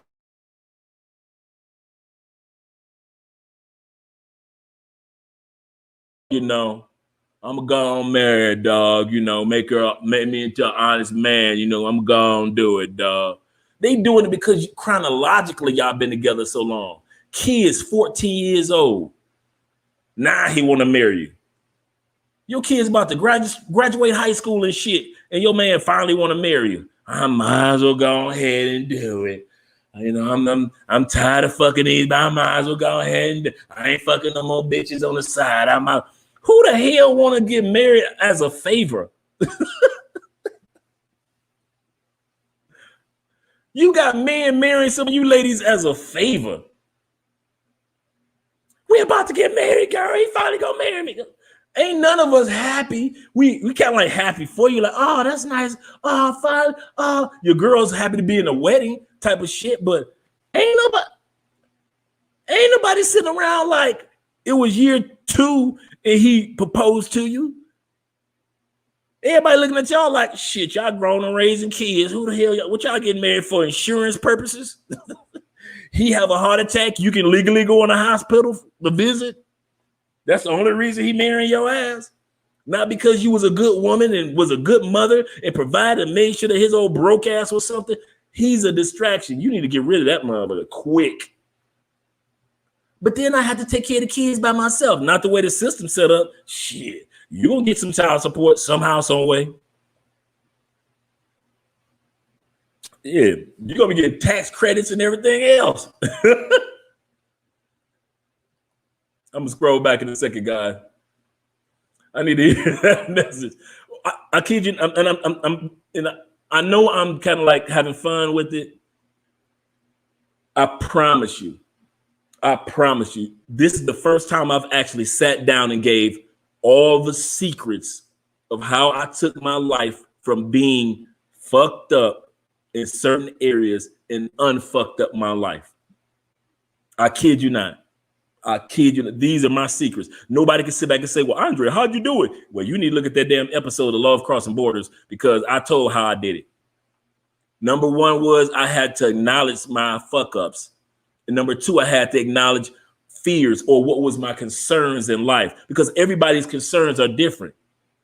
You got Democratic concerns. You got Republican concerns. You got people like me, like Bernie Sanders, independent concerns. You got people that are older that got concerns. People that are younger have concerns. We all don't have the same concerns or fears, or the word fear, concern is also translated worries. What caused you to worry or be concerned about something? We all have different worries or concerns.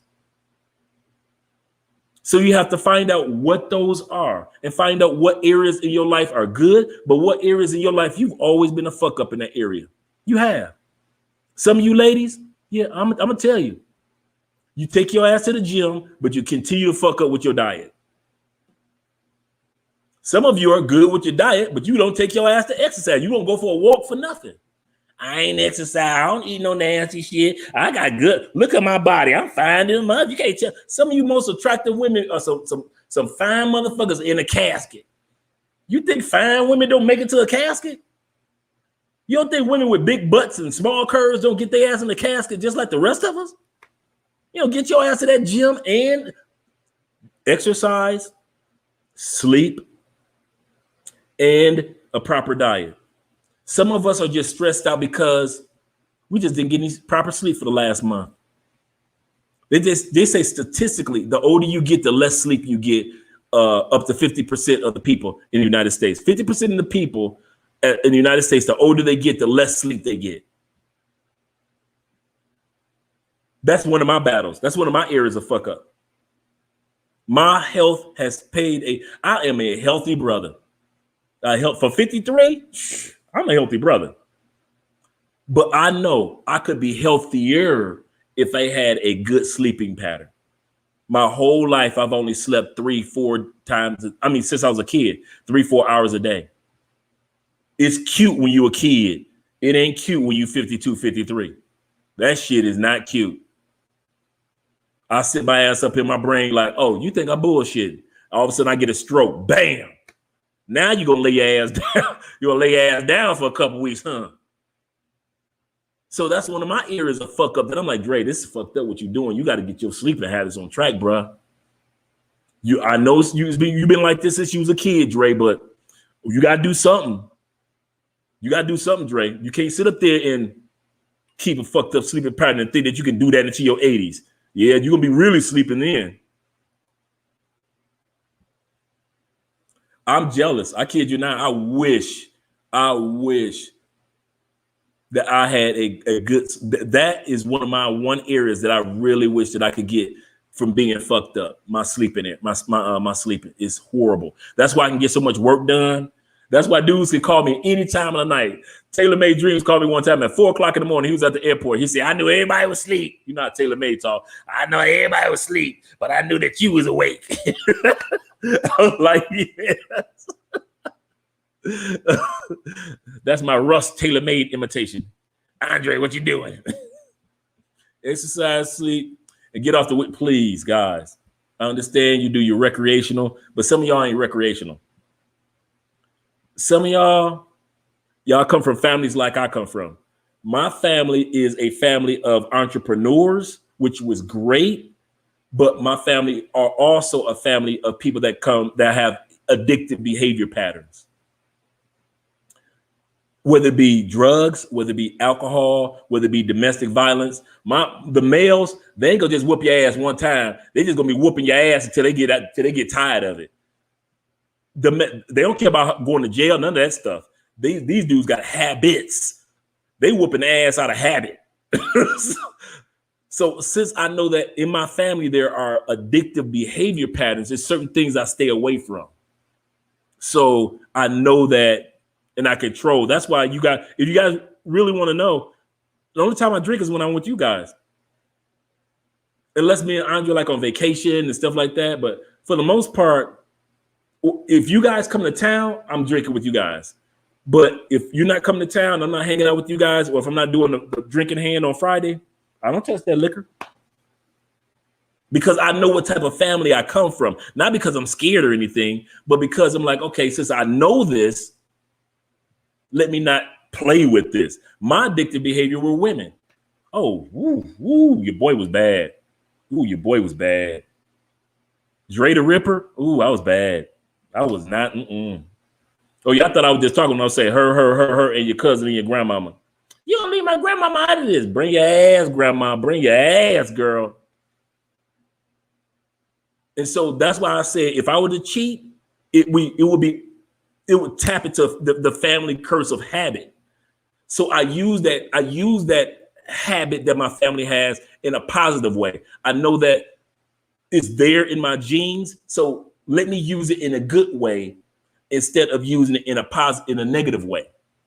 But it's there. And some of you guys may have families that have addictive habits, addictive behaviors that y'all know I can't tap it. I can't do what y'all do. You know, some people could just smoke. In other words, let's go back to what you guys were saying. Some people could smoke weed recreational on the weekend, get fucked up, go to work the next day, and keep it pushing. Some of y'all can't. Y'all weed head in the morning, weed head in the afternoon. You at a business meeting, you all in HR because you're smelling like weed. You done lost 3-4 jobs because you just got weed all over the place. Try to hide it with that cheap ass cologne instead of getting some Creed. That cheap ass cologne, that cheap ass perfume. You like Obama, your lips all purple and shit from all the weed that you smoked all those years and shit. You need to get off the weed because you don't know how to handle it. I remember I was dating somebody one time. She had such a strong weed habit. And I mind you, I ain't gonna come with no excuse. She was fine. So I never smoke weed. And so I'm gonna let it slide. The first couple, we dudes like, listen, I'm gonna go and smash her for a couple of weeks and push her ass out the way anyway. So go on, smoke your weeds. This is what you thinking, right? So I take it to a concert, right? We sitting there, right? Chilling, right? And she said, I'll be back. I said, okay, cool. About 40 minutes later, she come back smelling like number weed. I'm like, well, she got some weed from? We out of town. This heifer smell weed in the atmosphere. I ain't smell nothing. She done took her ass backstage behind it because she was so fine. They let her fine ass backstage. She smoking weed with the dude that's about to go on stage before he get on the piano. She back there smoking, getting fired up with his ass before he get ready to go on the piano. She come back. I'm like, what was your? I back there smoking with so and so and so. He about to get on stage now. I'm like, what the hell? Anytime you got Scooby-Doo nose for some weed, for some marijuana, you ain't recreational like everybody else. I understand some people smoke it, at night to get them some sleep. I got you. Understand. I feel you. But there are some people, they so bad with it. Let me know if I'm freezing, guys, or if I'm frozen. Okay, there we go. Because I know every once in a while I freeze. But yeah, some people are so bad with it. It's just too bad. Flavor of the month club. I know, right? And now, what weed is that? They got dispensaries out now. So yeah, some people just can't control what they do. Number 2, we're done with number 2. Number 2 was distractions. Get rid of your distractions. I know we're taking a while with each one, but we're having fun on a Friday night. Number 3, stop giving excuses and being an excuse. We got to stop that shit. Some of y'all got excuse for every damn thing. It's the white man. It's the police. It's this. It's that. It's Bush. It's Joe. It's Biden. It's Trump. It's Obama. Did you ever stop to think about it's just your ass? I have put my life on purpose after I turned the television off on the election day of President Trump. And the reason I turned my television off for 3 years. I'm gonna tell you guys something. I didn't turn a television back on until I turned the television on. That's right here. This one right here in Colombia. That was the first time I actually turned a television back on because I was going to focus on Andre and get my life on track. Fuck people on television making all that damn money, and I'm watching them make money. All these sports figures making money, but I ain't making none like that. Fuck sitting back watching all the Desperate Housewives of this or the Desperate Housewives of that or Love and this and Love and that. And I ain't getting none of that money. Fuck them people. I turned that television off and I was like, Andre, it is your turn. God put you on this planet just like he put the rest of them on the planet. If they can make money, if Tyler Perry ass with them lame ass scripts can make money, Tyler Perry is one of the worst writers I've ever seen. I don't know how this dude became a billionaire, but hey, if a dude that can write that bad can become a billionaire, I damn sure can at least get something, because I know that I can write better than that dude. Believe that. So I'm like, turn the television off. Go ahead, Tyler, get your money. Go ahead, Desperate Housewives and all that, get your money. The Amazing Race, get your money. Every football, NFL, basketball, get your money, players. But I'm about to get mine. I'm about to focus on Andre and what Andre goals are. And I'm not going to make any excuses. Have you lived your life this past year without making an excuse? I did. I have made it from one end to the pandemic to the other end of the pandemic, and I ain't made one excuse. I'll make a statement like, yeah, Biden should work on that. Yeah, Trump could have did a little better on this. But I have used no excuses. Excuses ain't nothing but the cold side of the pillow. And we all love a pillow when it's on a hot night. You turn it over and it's that cool side of the pillow. That's all excuse is. Excuses are comfortable. They feel good, but they don't give you no answers. They don't answer. An excuse is not a solution. I'm going to repeat that. Your excuses is not the solution to your problem. Some people got back rent. You can blame who you want. Whatever excuse that you use, you can use it. That's still not paying your back rent. Your solution that you're going to focus on will pay your back rent. Your excuses will not pay your back rent. Your excuses is not even the problem. So why you keep coming with these excuses and complaints about shit that will not help at all?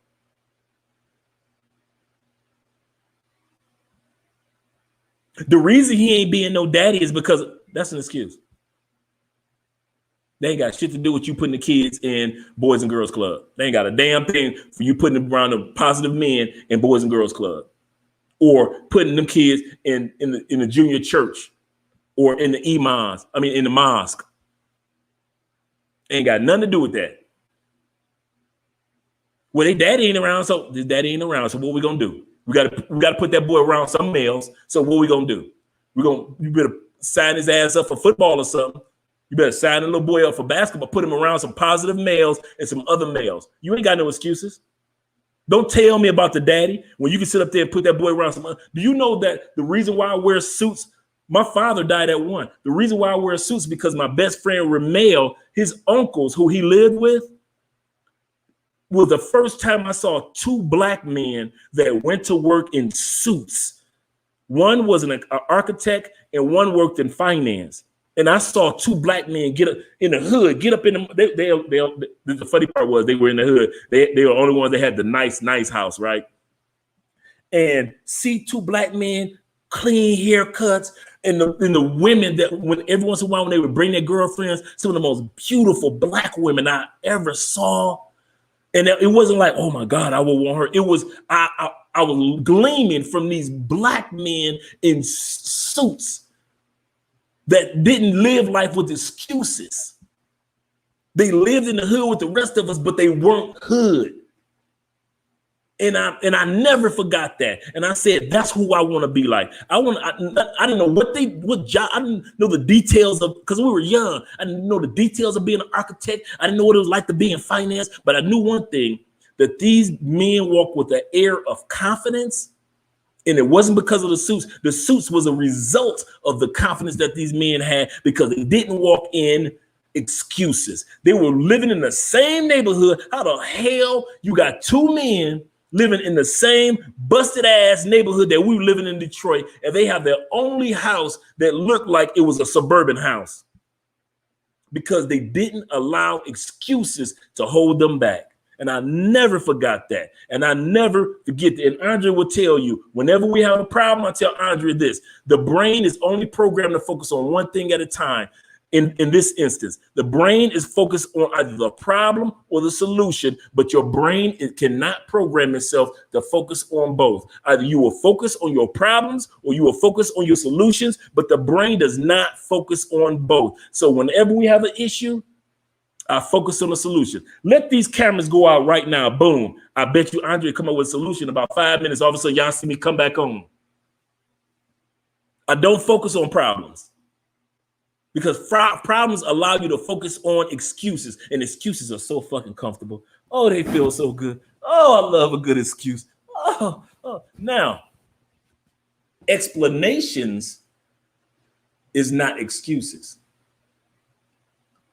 Explaining what happened, that's not an excuse. That's explaining what happened. I've had situations that you ever have anybody that has worked in this world.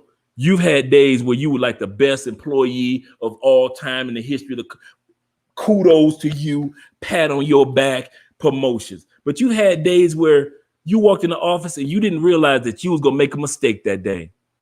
You either filed something in the wrong file, or you meant to drop something off and you didn't drop it off, or you just had a day where you just made a mistake.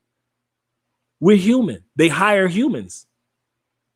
And so you explain what happened. That's not an excuse. That's explanation. You're taking credit for what took place. You know what? I was supposed to drop it off and I thought I did and I didn't. That's explanation, not excuses. Excuses will sit your ass right there. Excuses will have your ass at 300 pounds, walking around that little, I forget what that, forgive me, I ain't been in the States in a while. The one little singer girl, there was a sister that's the singer rapper, and she 300 pounds now. And she walking around talking about excuses. You know what, ladies? If anything, the people that tell you, if any man talk about your shape, he body shaming, you should tell them, fuck you. My shape is my shape. Fuck body shaming. This is who I am. I know I need to get this area under control because I don't feel healthy walking up motherfucking steps in the name of body shaming. You need to tell that person, don't babysit me. Don't give me an excuse, because that's all body shaming is. He's body shaming. That's a damn excuse to make you feel good. How the hell Beyonce gonna say all the single ladies when this bitch married? She done gave you excuses. You ever notice every female magazine always telling you you ain't shit? I have yet in the history of me, since my mama and grandmama and them been reading magazines, Cosmopolitans, Essences and everything, every magazine tell you one thing: you ain't shit. Oh, you just bought that 2011? You bought that 2021? Oh, that ain't shit. Oh, you ain't got the new Mac? Then you ain't got shit. Oh, that black skirt, that ain't in anymore. The blue one is in. You ain't shit. Ladies, it's like y'all can't get a break. Y'all can't keep up with shit. Is the natural hair in, like Felicia rocking the fro? Or is the curly hair in? Is the straight hair in? Is the weave in? Every time y'all try to do something, they keep trying to tell you, oh, that ain't shit. Y'all wear weave, the new hair is in, the natural hair in. As soon as you wear the natural hair, they say, oh, the straight natural hair is. What the hell? Y'all can't get a break. They're always giving you fucking excuses instead of just allowing you to live the life that you want to live. And by giving you excuses, you start to create your own excuses. Oh, y'all got an excuse for every damn thing. I'm so tired of hearing brothers. I'm so tired of hearing the white man on everything. The white man ain't on everything. Yeah, we live in the United States, white country. Yeah, we understand that. Found by white people, built for white people. It was. I'm sorry, my white brothers and sisters. It was built for y'all ass. It wasn't built for us. And I don't, you know what? I'm gonna tell you something. Even though white people struggle, Asian people struggle, black people struggle, all of us going through struggles right now. Black people got to admit something, and white people got to admit something I'm about to say. All you white people, you ain't come from plantation owners where they were sipping tea and they had the wig, the white wig on, and they had the little ruffled feathers. Some of y'all come from the overseer that was in the field with the black people. That's why you ain't got shit. You come from overseers. You don't come from the entrepreneur that owned the overseer. Some of y'all don't come from the sheriff, white people. Some of y'all just come from the deputy. That's why you can't get your shit together. You wondering why your life so fucked up and you white in a white country. You're like, how the fuck? I'm in white country. I'm white and I can't get my life right. How the hell am I in white world in a white country and I can't get my, at least black people, we can sit back and say, we got slavery. At least the Jewish people can sit back and say, oh, we got the Holocaust. At least Asia can sit back and say, we got y'all locking us up during World War II. White people, they got shit to lean on. You can't sit back and say, but what? You going back to Vikings and living in the damn caves? You can't go back that far. Not with your excuses. That's what my point is. You can't use excuses. You can't sit back and say, that's why black people have to realize not all white people were sharecroppers and owners of slaves, and they were, not all white people come from that. It was some broke ass white people that was just sitting up there. Some motherfucker was just sitting up there, had some kids, and he was just the checker player dude that sat in the barbershop all damn day.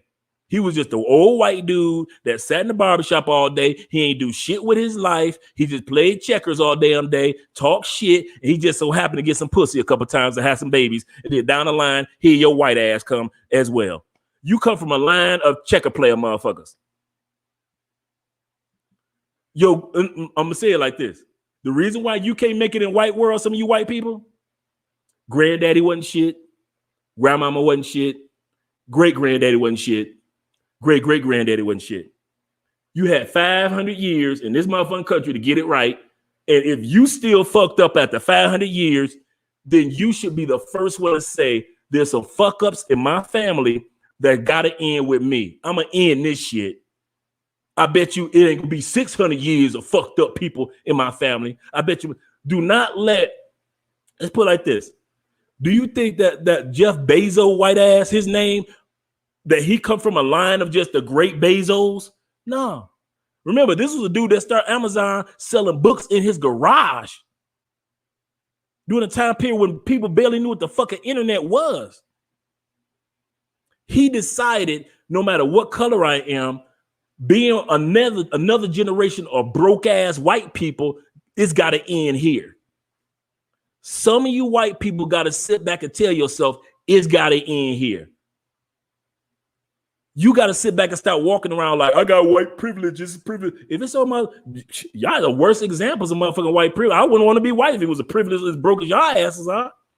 I sat up there and watched a white couple on, they were doing a special on landlords and tenants and how this one landlord was putting extra fees on top of when the tenants were late, and they could never catch up because they were always paying the fees. It was like credit cards. It was like they couldn't catch up on the fees, so they were always just stuck, right? So they're like, if I pay the rent, okay, cool, but we missed the fees, so now the fees double, right? So they asked me, they were like, well, okay, how do you feel about the president? Now, Trump was president at this time period. Trump is great. Well, did you vote for him? Yes, we voted for him. Why'd you vote for him?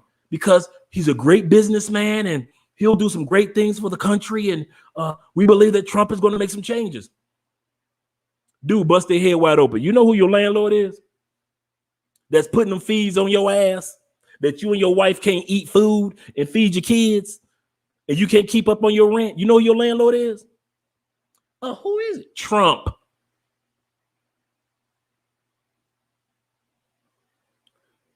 White people that's broke, you got to come to the conclusion. Your white privilege don't mean shit if you come from a line of people that ain't done shit. Trump ass come from a line of people that done some shit. He can at least walk around with white privilege because his ass like, listen, I ain't about to shoot nobody and I ain't about to put my knee on nobody's neck. But I damn sure got power to do the shit. I can understand why his old racist ass running around doing some stupid shit. But if you poor and white, shit, you should be. My great grandfather was with the Underground Railroad. We helped all type of black people. That's who your people should be. At least the Underground Railroad white people knew, like, listen, it ain't fair for us. It ain't fair for y'all. Let's join superpowers like Voltron and say, fuck these rich people. Yeah. Yeah, they got y'all running around talking about white privilege, this white privilege. It's a privilege to be white. How the fuck is it a privilege to be white if you white and you broker than a black person down the street? You broker than a Latin person down the street. You can't keep a marriage to save your life, but that Latin dude down the street been married for 15 years and they happy than a motherfucker. How the hell is white privilege when it's 3 black people on this block that own their house and your little white ass renting and you can barely afford that? And you got white privilege. You better tell them motherfuckers to kiss your ass with that white privilege and focus on where your fuck ups are. Focus on what's your distractions. Get rid of that shit. Because white privilege is a fucking distraction for some of y'all. It ain't no blessing. It's a fucking distraction. It's causing you to actually believe that you some shit that you ain't. You got broke ass old white women walking down the street trying to cuss out black women or black kids and shit. Yeah, get off my curve. Bitch, you live in the projects. How the hell you gonna act like you got white privilege in the projects? You don't sit your ass down somewhere. Sip some wine. Same thing it is with black people. You gonna stop that shit. We understand that we got a long way to go with racism globally. Take it from me. But that is no excuse. Oh, Andre, what you talking? Ladies and gentlemen, you talking to a dude or hearing from a dude that, you know, when people get out of prison, what's the first thing they holler? My prison number gonna hold me back. Because I went to jail, I can't get hired for this. I never let that fucking excuse hold me back. Every damn job I got. No. I think I did 2 job interviews. I didn't get the job. All of them were white collar. They knew the past. The whole damn laundry list. I never let that shit hold me. When I hear people do that crying shit, especially men getting out of jail talking about, so I can't this, I can't that. Half of you dudes, you would have a passport right now. All you had to do was apply. But since you were so much of a coward and sat back and you assume that because I did it. I was a coward in that sense. I assumed I didn't have the right to vote. So therefore, I might not have the right to give a passport. But when I stopped using that as an excuse and I said, fuck it, let me go ahead and apply. Let me see what will hold me back and what wouldn't. Let me see where I need to be concerned. And I got the damn passport in the mail. I'm looking like a dumb, and I wasn't sitting back thinking like, oh my God, I got my passport. I wanted to smack myself on the back of the head like, you dumbass, you could have been had your passport, but you kept allowing excuses to hold you back, Andre. You didn't let excuses to hold you back in your career. And I was making money in my career, but I let excuses hold me back when it came to get my passport. So you can be a successful person, but still hold on to excuses. So stop being an excuse and stop giving excuses. Nobody cares. Nobody give a damn about your excuses. People really don't give a damn. Everybody got issues. Everybody got a problem that's going on so bad in this world. We ain't got no damn time to worry about your damn excuses. We want to hear solutions. Felicia, Terry, everybody that watches our channel, you ever notice this? Mostly money. You ever notice I try to give the solutions and not just the news? Hey, eviction moratorium is coming up. Here are stateside benefits that you can use to keep from being evicted. I tell the problem, I give you the solution. President Biden is blah, blah, blah, blah, blah. However, you can blah, blah, blah. You know, you ever notice I do that purpose. I don't do just giving out bad news, bad news, bad news, bad news. Shit, we already know the bad news. What gonna be done? What can we do about this shit? That's what I want to know. If I talk about the stimulus checks, I'm talking about I'm talking about, okay, you got the stimulus checks, or like the other day I talked about the vaccines. Hey, you got vaccinated? There are benefits that you can take advantage of. I'm going to look them up so I can post what some of those benefits are for you. I give you solutions, not just talk about what's popping, but I tell you how to get to some of those benefits, like Anheuser-Busch giving away free beers, like certain baseball teams giving away tickets, like lotteries. States are doing state lotteries for you to win money if you get vaccinated, things like that. I purposely do that. I do not do episodes where I only focus on the problem. If I see a problem and I can't give a solution to it, I'm not going to talk about it. I'll skip past it. 15 other channels to talk about that. And I'll be like, well, I'm not fucking with it because it's not helping anybody for me to talk about it. I only want to help the people.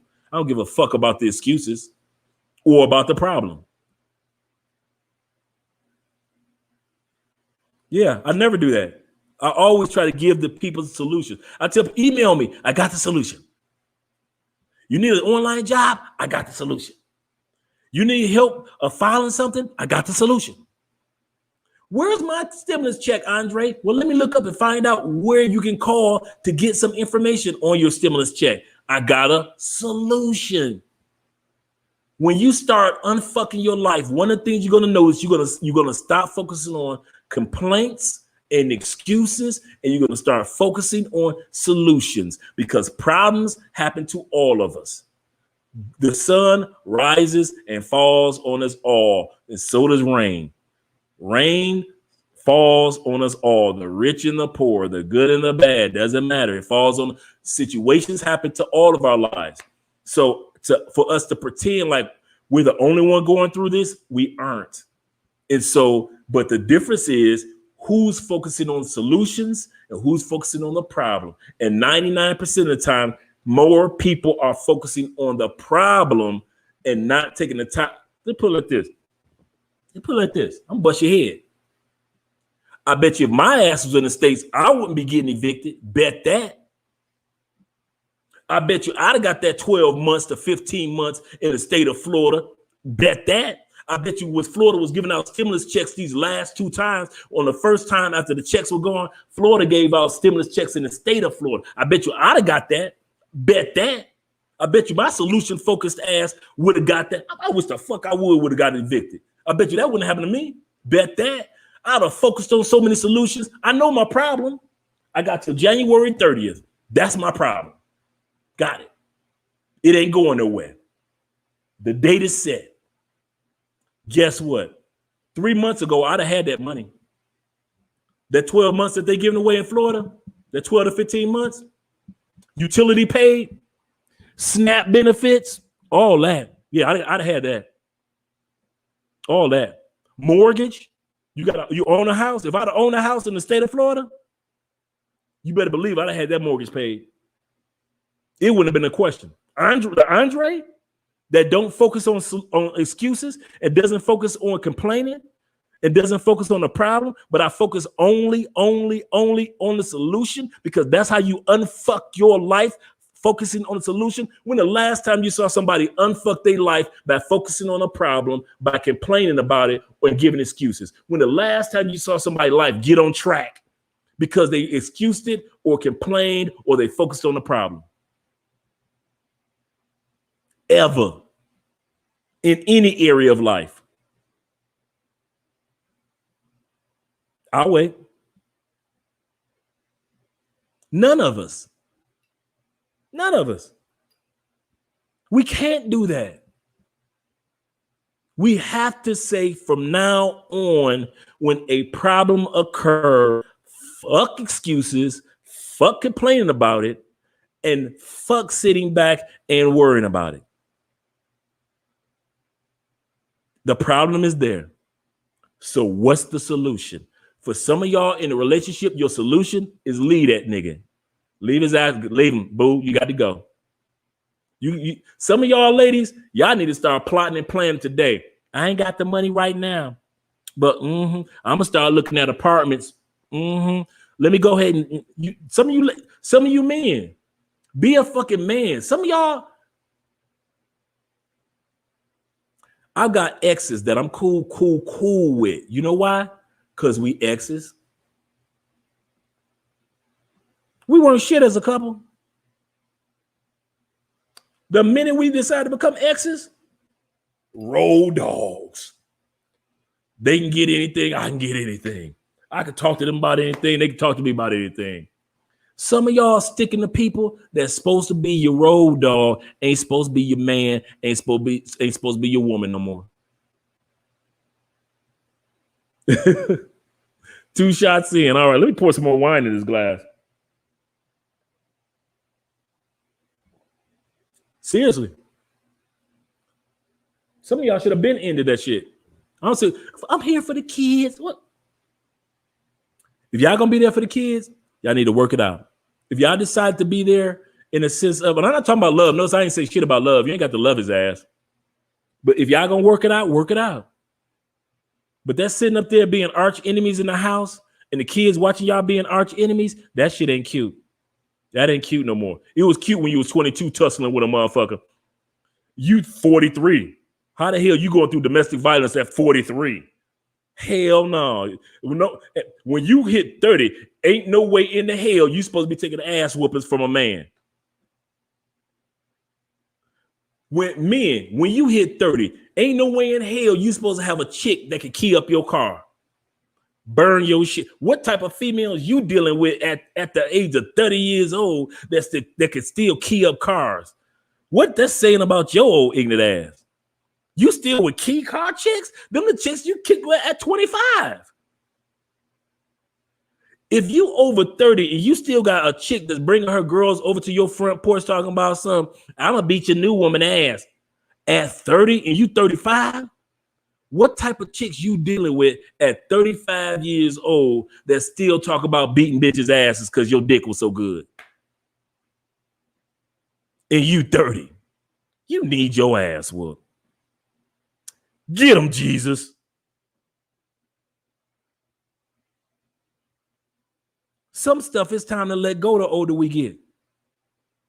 And excuses and complaints are one of them. If you want to unfuck your life, I promise you, if you really are serious about unfucking your life, one of the things that you need to do is go ahead and start focusing on solutions. Problems are going to come. Focus on the solutions. I promise you. I wish ain't no way in hell I'd have got evicted. I'm watching people on TV getting evicted. I ain't feeling sorry for nobody. It's too much motherfucking money out there in them states. And they ain't just giving it to white people. So don't start doing that shit. Like, they're only giving it to white. That's bullshit. And let's say they were. Let's say 70% of the money went to white people and 30% only went to black people. And Latin people got like less than that, right? Let's say it's like that, right? Damn it, I bet you my ass would have been on that list in 30%.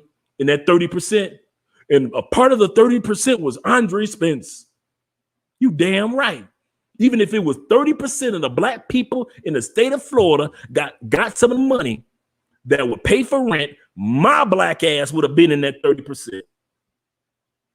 I'd have found a way to get in that 30%. I would have been bitching about the white people getting the 60 to 70%. Okay, got you. We'll bitch about that after I get my rent paid. But right now, I'm focusing on solution. I'll be damned if I sit up there and get my ass evicted in the name of because I was lazy. Because I procrastinated to the end of and all of a sudden all of the money was gone for the state rental.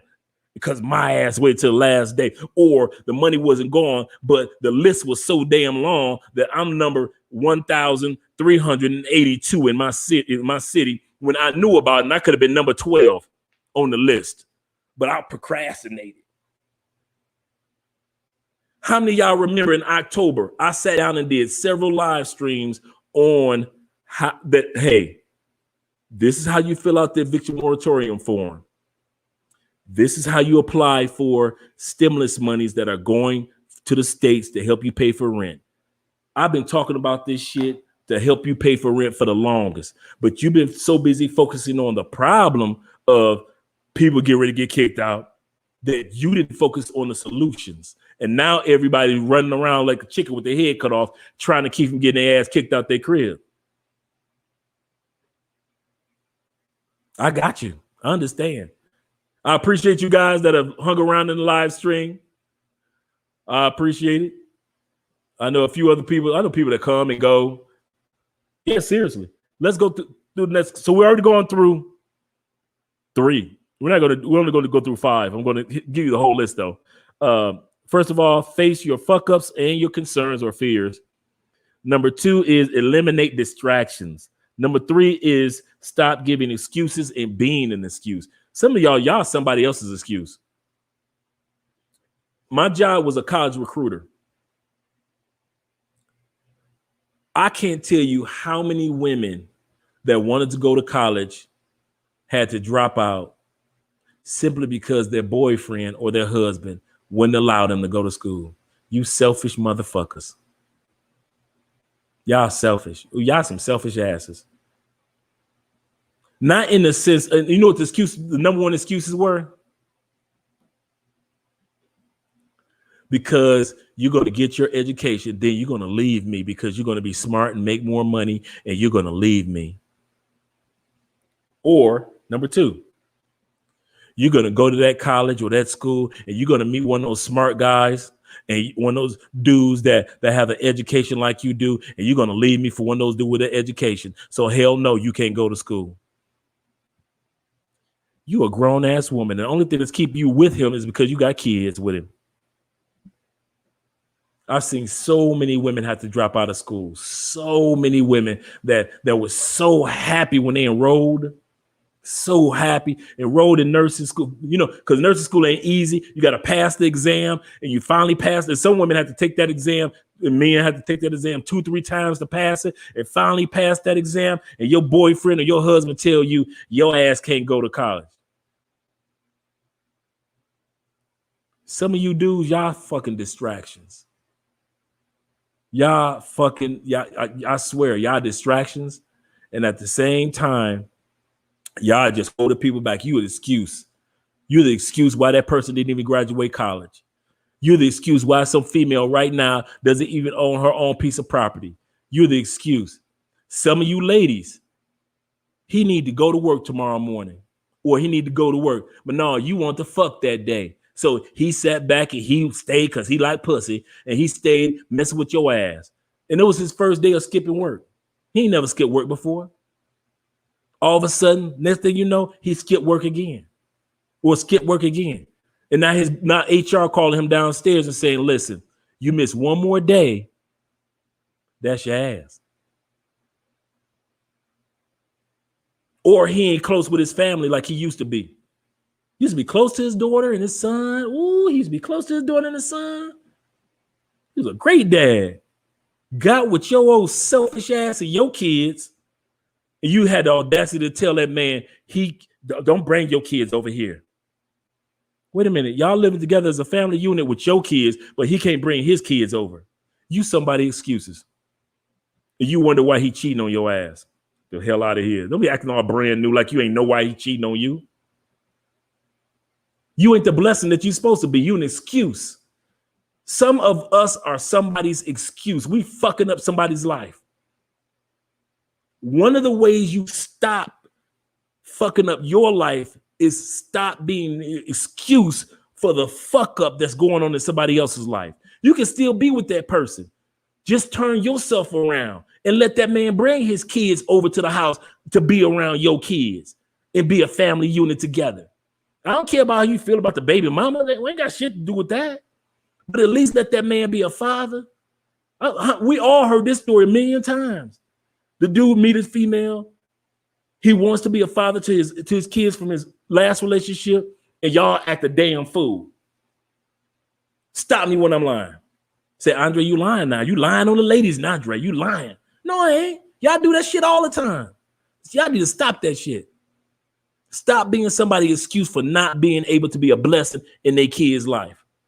Or he got to leave your ass, and now you stuck with your kids by yourself and talking that bullshit. Men ain't shit. I'm independent. We don't need no man. Knowing that in the back of your mind, you know when you sleep on that pillow by your damn self, you know that you done fucked up a good relationship with a good man that could have been with you to the end of your days. He would have been holding your damn hand on your last day of life. He would have been holding your hand when his kids grown and they got kids and your kids grown and they got kids, and he's sitting up there singing in your ear and kissing in your cheek as an old ass man. That's what he's supposed to have been doing. But you fucked it up because you wouldn't let him have his kids. And you wonder why your ass single and you got to have a motherfucking toy and shit. Stop it. Stop telling men they can't see their kids. You need to be inviting them over to see what type of parent he gonna be. You need to say, bring your kids too. Let me see what type of parent your ass actually is. Because if your kids don't like you, then my kids ain't gonna like you. So yeah, bring your kids on over. Stop doing that. All right. Here we go. Ooh, here we go. Number 4. Take action over and over, especially when you don't feel like it.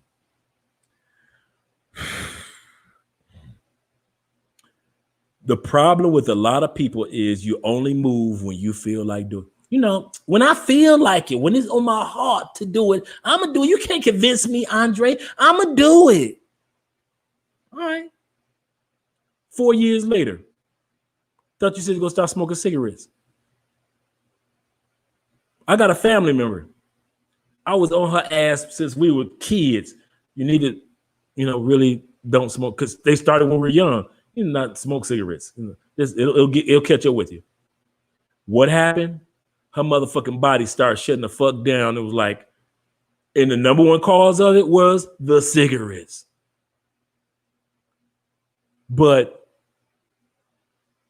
like I said, this number right here is to take action over and over. A lot of people tell you, take action. No, you got to learn to take action over and over. The habit of action.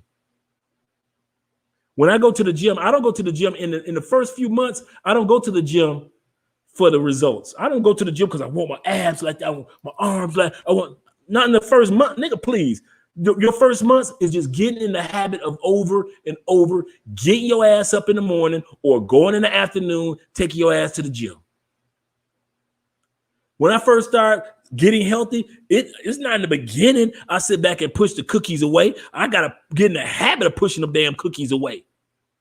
Over and over. You got to take action over and over. That's the next step of unfucking your life. Some of you waiting for feelings to start taking action. Feelings gonna have your ass broke in the streets.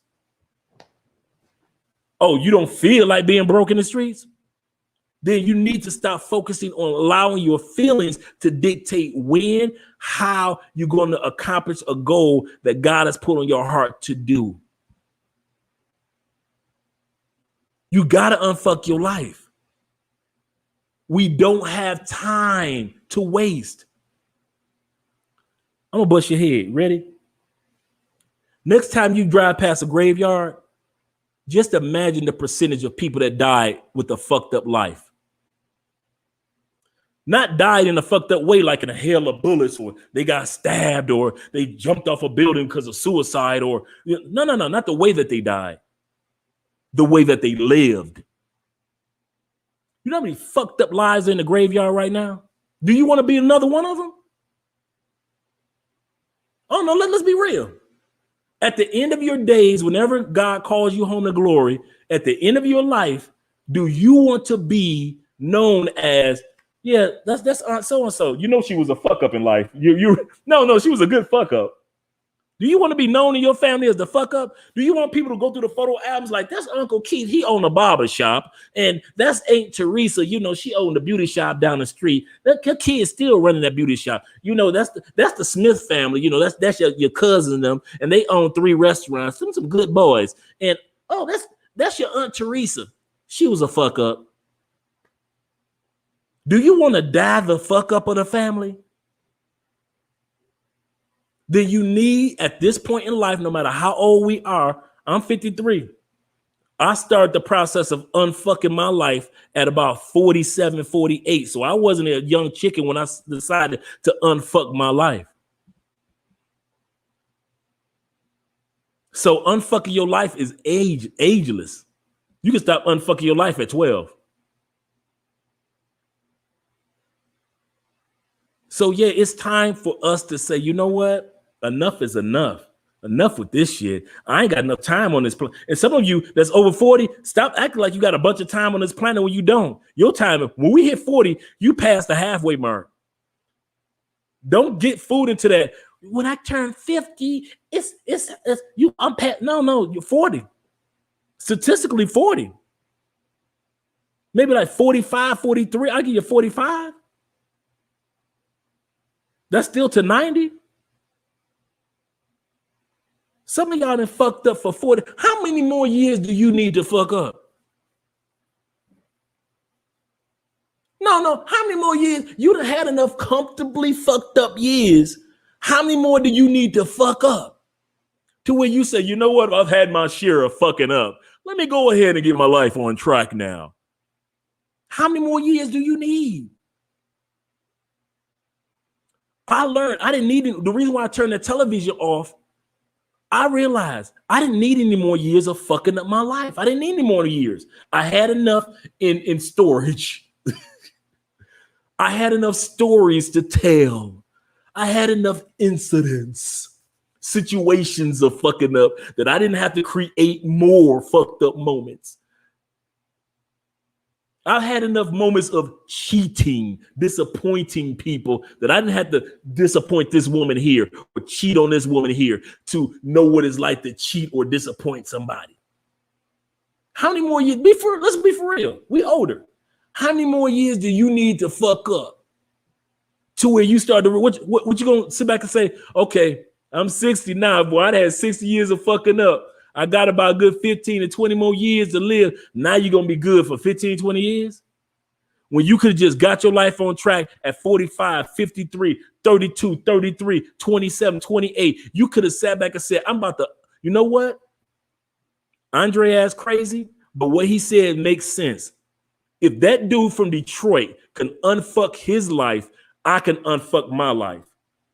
All I want is just one person to sit back one day and hit me up, Dre. I caught that show, dog. I unfucked my life. If this is what I've been able to do since then. I want one woman to sit back and say, you know what? I wasn't letting him see his kids, but you know what? You right. I'm going to let him see his kids because I do want to see what type of parent he can be outside of my kids. You ain't got to unfuck everything at once. Remember, I said I'm trying to unfuck my sleeping habits. I still got stuff that I'm unpacking in the unfuck box. Like, let me get this together. But that takes action.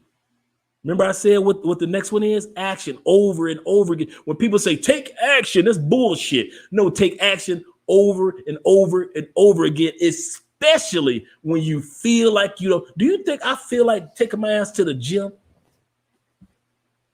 at 53? No. That's some shit young people do. Most people my age be like, fuck it, it is what it is. I just look how I look. It just is who it is. Take me as I am. In your 50s, you don't give a fuck about how people think about you, but I think about my health and I think about my future. So I got to get my ass up in the morning, skedaddle my old happy ass, whether I feel like it or not, over to the gym.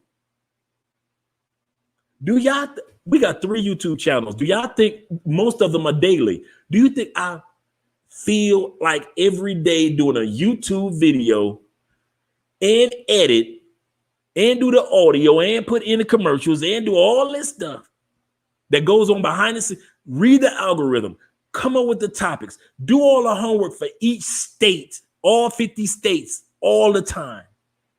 You think my feelings, give a fuck about my feelings? I got to continue to be in the habit of taking action. And because I take action, You guys get to reap the benefits of the fact that Andre lives his life beyond his feeling like it. Because it's gonna all y'all do it all the time. I know that me and you do not feel like getting our ass up in the morning, driving through that traffic every damn day to go to work for 8 hours for some damn boss that's probably younger than us that get on our last goddamn nerve. We don't feel like it, but we got to feed our family. So if you can do that for a company when you don't feel like it, why don't you do it for yourself when you don't feel like it? All right, we ain't gonna harp on that one. Thanks, guys, for hanging on the live stream. I know it's kind of long, but we're having fun. All right, so first one, face your fuck ups and your fears or concerns. Number 2, eliminate distractions, people, places, and things. Numero 3, which is stop giving excuses and being an excuse. Number 4, take action over and over again, especially when you don't feel like it.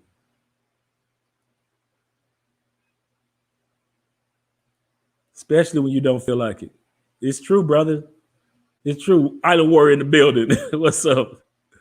The next one that we're going to look at is stop being complacent and complaining. But we all talked about complaining, but let's talk about the complacency. One of the reasons why your life is fucked and how you're going to unfuck it, you're going to have to stop being comfortable. Life is not comfortable.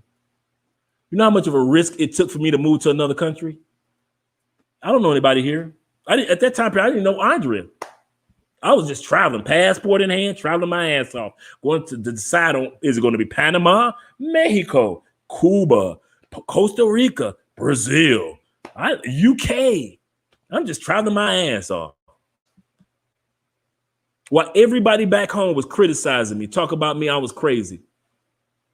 How many people told me I was crazy? You're going to come up missing, you're going to get kidnapped, you're going to get killed, you're going to be there, all the bullshit that I was hearing. I kept hearing it. And I kept going after what God had put on my heart. And complacency wasn't it. A lot of people are you so comfortable in your $22 an hour. You so comfortable in your $32 an hour. Remember I said I was making $80,000 and I was clean. A lot of people would have sat back and said, dude, you own a house in the suburbs of Tampa, got you a nice car. You ain't got a bunch of kids running around. You go on vacations whenever you want to. You got all the beautiful ladies that you want. Think about it as a man. You got all the beautiful ladies that you want. You got money. You got beaches all over. You ain't got to worry about no damn snow. What's the problem, Dre? What's the problem? It will be easy to become complacent. Not ask life for shit else. And a lot of y'all, that's y'all problem. You don't ask life for shit. You just let life happen. You just sliding on through. You just visiting. You just sliding on through. Just, hey, I'm just stopping by, y'all. I'm just, hey, what's up, Gray? What's up? I'm on sliding through. Y'all like the head that pop into the barbershop. That's how you live your life. Like the dude that be popping their head in the barbershop. What's up, y'all? What's up, dog? What's up? What's up, dog? What's up, nigga? What's up? What's up? All right, I'm out of here, y'all. That's y'all. Y'all just sliding through life. Ain't doing shit on purpose with a purpose. You ain't doing nothing on purpose with a purpose. You just slide your little happy ass through life from one end of life to the other end on roller skates. You ain't slowed you ain't jumped on your toes on the brakes or nothing. You just slide your little happy ass through life. You ain't realizing 2 weeks ago you was 12 years old. Now your ass is 43. 2 weeks ago you were 12 years old. Now you're 43. You wonder what the hell? You just slid your ass through life. Because you complacent. Life is supposed to be uncomfortable sometimes. Life is supposed to be hard and challenging sometimes. Life is supposed to feel like you lifting them weights and you like, fuck. And somebody come along and assist you. Life is supposed to feel like that sometimes. Life ain't supposed to always be easy and no problems. It's just cool. I just want to pay my bills, raise my kids. I want no problem. I want problems. You ain't on the wrong planet if you think that you gonna slide your little happy ass through life and ain't gonna be no problems. You gonna always have good kids. You gonna always have a good man. The dick gonna always be good. Guys, the pussy gonna always be piping hot and wet and soaky every time. Every time. You out your rabbit ass mind. No. Life comes with challenges. That's the beauty of accomplishing things, because you know that because I accomplished it, I can accomplish other things. Some of y'all been on that job for 25 years because it was easier to stay than to look for something more or better. Some of y'all will never take advantage of online job opportunities. I'm gonna tell y'all something that I tell YouTubers that I'm meeting down here in Colombia. I say, how the hell y'all let me, an American, come down here and start a YouTube channel that's bigger in your country about your country?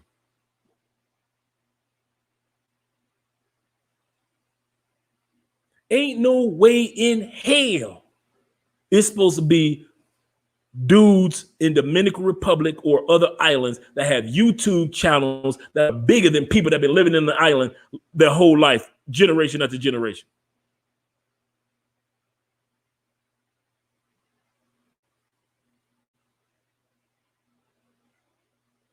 The only reason it's like that is because everybody else was complacent. And so I decided, fuck it. Okay. Nobody knows about this area of Colombia. Let me go ahead and with Andre and put some stuff out there. And that's how we got started. We weren't complacent.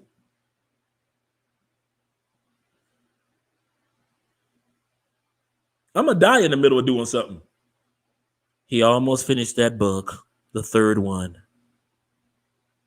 He was running his 12th marathon.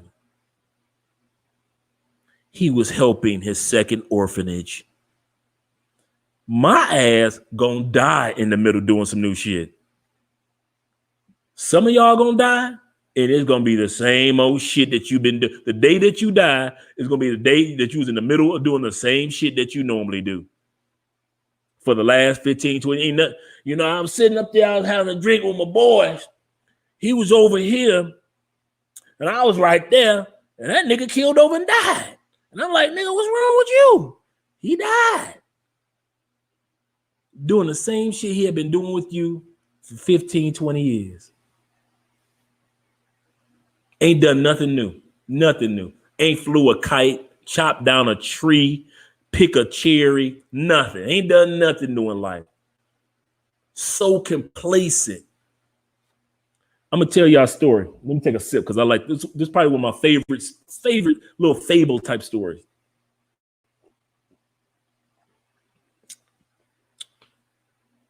Devil was having a graduation in hell. 3 little demons about to graduate. They about to come to earth. Devil walks up to the first little demon and says, little fella, what you gonna do when you get to earth? I'm gonna tell him it ain't no God. Devil said, no, son, that ain't gonna work. They already know it's a God. He walks up to the next little demon. He said, what you gonna do when you get to earth? I'm gonna tell him ain't no devil, ain't no hell. They know that I exist. That ain't gonna work. So devil walks up to the third little demon and he says, okay, what you gonna do when you get to earth? Third little demon kind of sat back quietly. He was one of the smallest ones. He said, I'm gonna tell them they got all the time in the world. He said, son, you're gonna do me proud when you get to earth. You're gonna deceive a lot of people. This little demon, all he had to do was do one thing. Tell them they got all the time in the world. Some of y'all complacent with your time. Some of you ladies, you so busy doing this, you don't realize you running out of time. You think that I could be sassy and cute and pop my ass on Instagram and all that stuff, or be that church mama that's so gossipy and everybody else's damn is but her own, and you got time to get it right. All of a sudden, you're going to be mature one day and focused. No, you ain't. No, you ain't. Until you decide to unfuck your life. No, you ain't. You're going to still be the same fuck up when you wake up in the morning. Some of y'all are some of the worst co-workers in the freaking world. Y'all the worst. You only half-ass your job. I got to make up for the slack of your half-assing ass. And you complacent in it. And you wonder why sometimes they escort your ass down to HR with a box. You complacent. God been trying to get you to go ahead and take your ass to school. Some of y'all work for companies that said, I'll reimburse you for going to school. Some of y'all ain't never even invested in your 401k. They told you, listen, we'll pay this percentage if you put in that percentage. You pay 6%, we'll pay 6%. Do you know that was the initial investment that I used to get to Colombia? I bust my ass. I fed that 401k like it was a starving child, like a baby bird screaming, a baby eagle just screaming for food. I fed that mother. I fed that 401k. When it was time to leave, I said, I'll take the penalty. I got it. Understand the taxes and the penalty for the withdrawal. But that big ass chunk of money that I had, because it was half of the money that they were putting in and the half that I put in, and I left with a big ass chunk of money to where I could start my life anew. That's how I did it. Some of y'all, if you went ahead and invested in your 401k, you could have went ahead and paid your little rent off, couldn't you? Wouldn't have been an eviction moratorium for you, would it? No. I got coworkers that have been working at the same college where I was for 3 years. I say, dog, you got the 401k? Nah, man, I ain't got my 401k. You been here 3 years and you ain't invested shit in at least get the free money. That's free money. But then when the pandemic come, where all the programs at? What was your ass a year ago, 3 years ago, when you could have put up money for you and your family, fool? Complacent. Comfortable in your situation.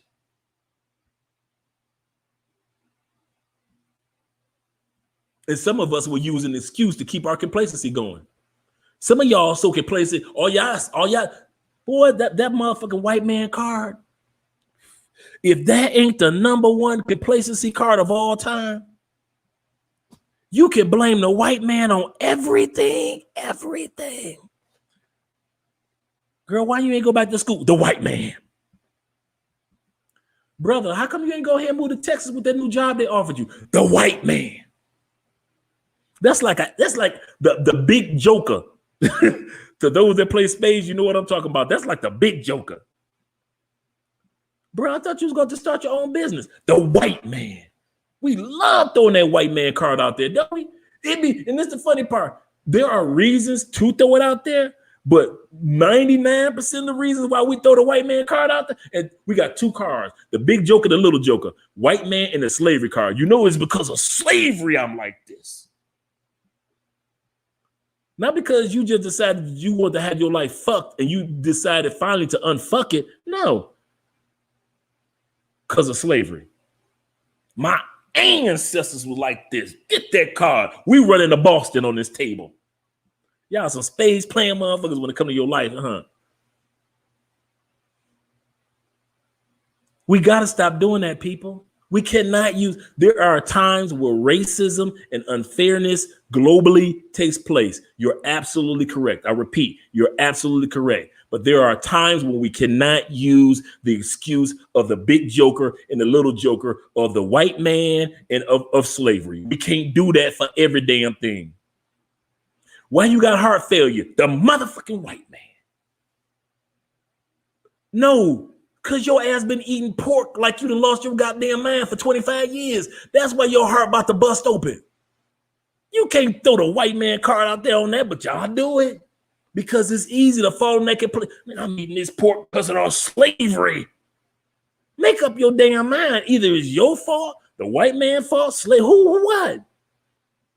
But either way, you comfortable in it. You can place it. The best thing that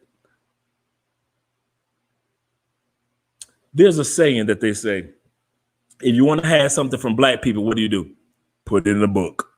You know why? Because black people, they think are complacent and we don't read. I love reading. I know plenty of people that love to read or at least listen to audiobooks or documentaries on YouTube. So that shit don't work. But at the end of the day, there are people that sit back and they will sit back and say the white man for every damn thing. They will sit up there and be on welfare. The motherfucking white man. Why you on child support? The white man. You on child support? The white man. Why is your wall white? I got a white wall because of the white man. What? Are you freaking serious? We can't white people everything, black people. Not everything. Everything. We wouldn't be here if it wasn't for the white man. Like I said, in some areas, true. We can use that card. But not 500 years later, you can't use it for everything. Not 500 years later, you can't use that shit for every damn thing. You whooping on your woman ass, you going to jail for domestic violence. That ain't got shit to do with the white man or slavery. It's because you was an asshole. That was your fault. That's you with the habit of doing stupid shit, and your life need to be unfucked. It wasn't her fault. It ain't the kid's fault that you sit up there embarrassing everybody. Police at the front door all damn days of the night. That's your fault, bruh, that you sit up there and she got to come down there because she love you with a fucking black eye and your bond. That ain't shit to do with the big card, the white man. Need to stop that shit. Y'all really do. Use the white man card or the slave card when you need to use it, when it's proper to use it. Trayvon Martin, use that fucking white card. And it wasn't even a white dude. He was a Latin dude. But the justice system, which is ran and set up only to protect majority whites, pull that card out. You damn right. Because you whooping on your woman ass, that ain't got nothing to do with the white man, dog. They ain't got nothing to do with white. You cheating on your woman. What the hell that got to do with white man in slavery? Well, enslaved, they made us to be. No, nigga. No, because using the ass. That's what it is. You ain't never cheated. Man, I was king of the cheats. Man, I was like, man, dude, y'all don't want to play dudes don't want to play the cheat number game with me. You really don't. You be like, nigga, you are an embarrassment to men. If you saw my numbers for just the cheating. In that area, I really unfucked my life. When I sat back and I realized that certain people, especially when I was just sexing women, was more of a distraction than a pleasure. Because when I got done, I'd be looking at her like, why is she here? No, why is she here? Oh, orgasms. That's why she was here. You got to go. Once, like, nothing against ladies. I'm not saying, what I'm saying is I was just using you as a distraction in my life and not using you as a blessing to my life. So now all the ladies that enter into my life, whether it be the Felicias, whether it be the Patties, whether it be Andrea, whether it be Dee, who we interviewed, the ladies that enter into my life, they don't have to worry about Andre, other than Andrea, ever approaching them in a intimate way, because I look at the ladies that come into my life as a blessing and not necessarily to get my rocks off for a selfish reason. Okay, let's go to the comments. Real talk, fully vested over here. All right, exactly, in the building. Okay, when they say a white man, I say, well, use it. I say, we'll use the enemy's resources, grasshopper. That's right. Use the enemy's resources, grasshopper. Absolutely correct. Like I said, if 70% of all white people were getting the stimulus money and of the help pay for their rent, and only 30% of black people was getting it. I'll be damned if Andre's name ain't on the roll call of that 30%. You better believe that. You better believe that. I got a friend of mine, Cuban, one of the most beautiful women I've ever seen. Beautiful. Just, and her heart is so humble. It's amazing how beautiful she is and how humble she is. She's just a regular everyday person, right? To where most dudes would be like, man, she need to be stepping on somebody's Lamborghini. She's in the States, right? Cuban chick. She went to school because, you know, down here in Cuba, they pay for everything. She went to medical school, so on and so forth. But in Cuba, they make you, after you go to school for them, they make you work for them. You got to put in like 4 or 5, 6 years of work, just working for them. And whatever they're going to pay you, that's what you got paid. That's it. And so she did hers. And so she was able to apply for her visa to actually come to the States and become a U.S. citizen. But they bullshit her around. She said, Andre, for 3 years, I went to their offices and sat. She said the first year, I just went there and saw nobody. Nobody would see me. I just would introduce myself to like the secretaries. And she said, I would sit there after I got off work, and I would sit there 2, 3, 4 hours until they put me out. The first year. She said second year, they knew me enough to where I could complain and nobody was putting me out, but I was still getting no results. She said third year, they were saying that we'll look at your case. She said, I was still there every day, even though they were looking at my case. She said, after 3 years, they said, here's your visa. You can go to the United States, and now you can focus on your citizenship. I'll never forget that. You talking about a determined person to get out of being complacent? How many of y'all got the balls to change your life if you got to do something for 3 years? I did it. It's amazing that she would say 3 years, because that's what it took me to unfuck my life. It took me 3 years to unfuck. How many of y'all would take 3 years to unfuck your life? See, most of y'all be like, y'all listen to what I say, but like, I ain't doing that shit. It's going to take 3 months. If I can do it in 3 months or 3 weeks, I do it. 3 years to say my life will not be fucked up anymore after 3 years. If you can have your life in most areas. Now, like I said, in many areas, I still have stuff to work on. But in most of the areas that were like the fucked up areas, oh, that shit gone. And not because I'm here. That shit is gone. Bills that need to be paid, that shit got paid off. Back taxes that need to be paid on, because that's bullshit on the amount. Even though I was filing taxes, I wasn't paying it all off. I was paying some of it off. Oh, that's been paid on. That fucked up mindset of I'm sleeping with her, and her. That shit. I see beautiful women every day. As a man, I sit back and I'll be like, I would break her fucking back in. God damn, they fine. But I ain't doing it because I know what it is. For me, it's not a blessing. It's a distraction.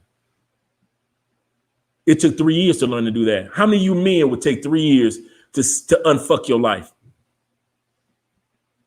If you knew that somebody say, it's going to take about 3, 4 years, about 5 years to unfuck your life.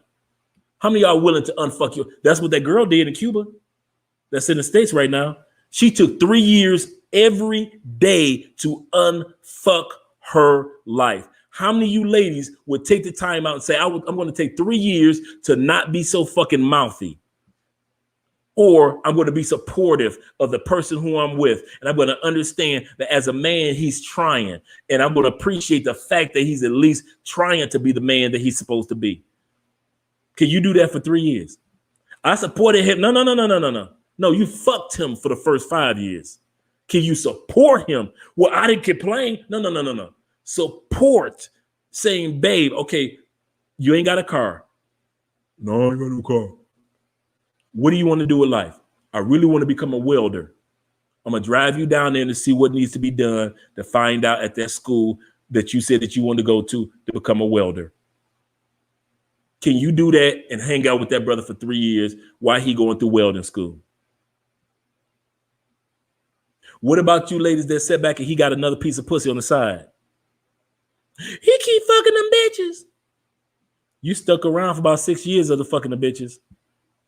Have you sat down and talked to them about what this type of relationship is going to be? Or are you going to be like, listen, don't bring me no babies, don't bring me no diseases, and keep my name out the streets.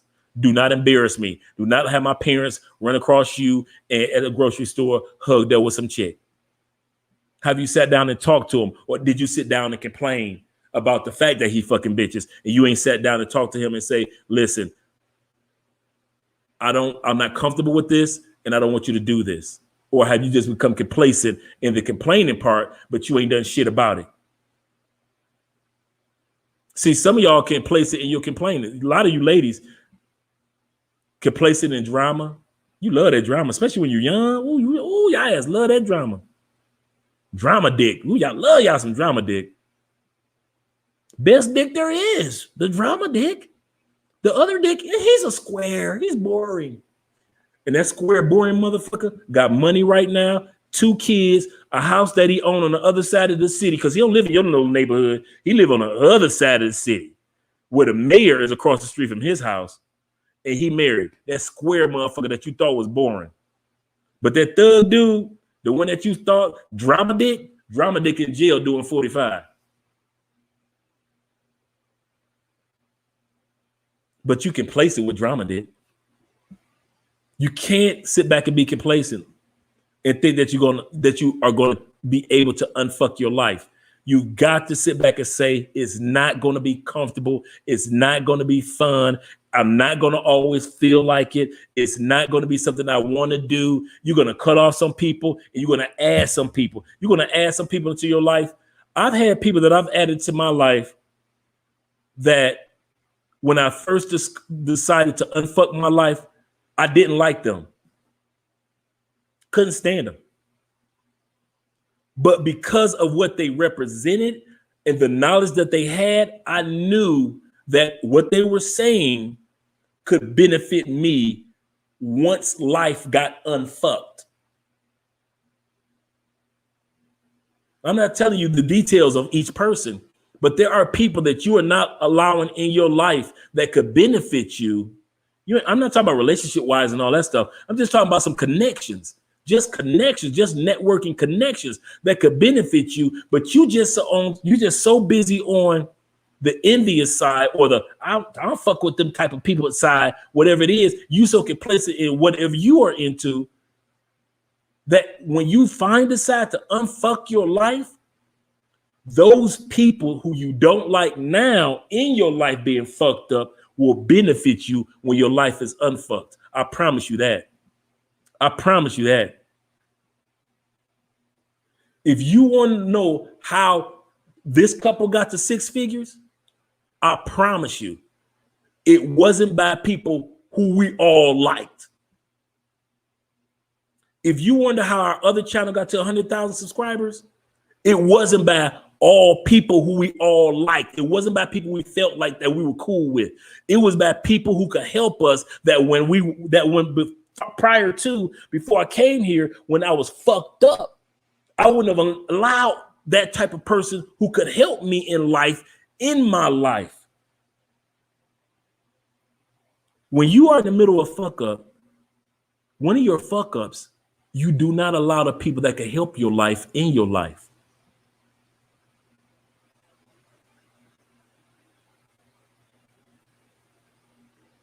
Once you get out of fuck up and you unfuck your life, it will amaze you how the person who you thought, I can't stand that bitch, benefits you the most. We'll have some advice, a tip that could take whatever you need to do to the next level. A small little tip could open up a door for you in a new career field. That person who you can't stand can introduce you to your next man.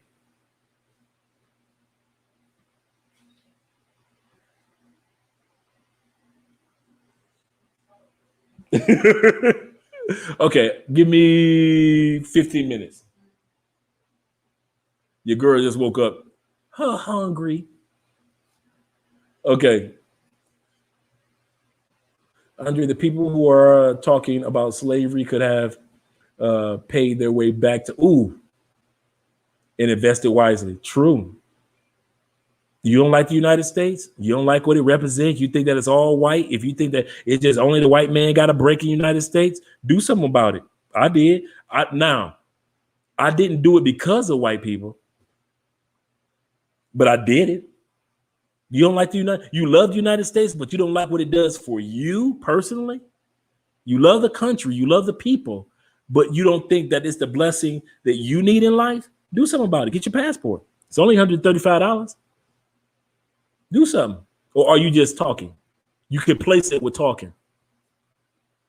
So Perry's right. You can take your ass back to Africa.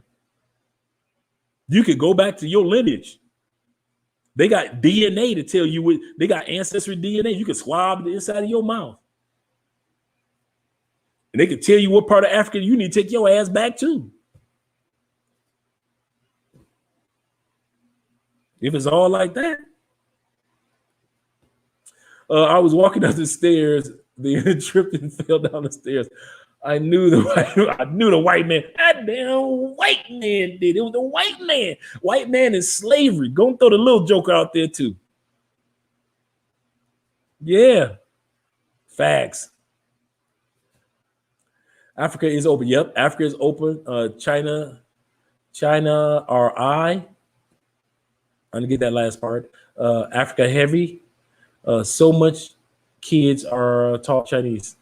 Probably so many kids are being taught Chinese. I can see that because the connections that they have. Yeah, I can see that. Definitely see that. We can't wait to go. We can't wait to go. She's adamant like I am to go to the continent.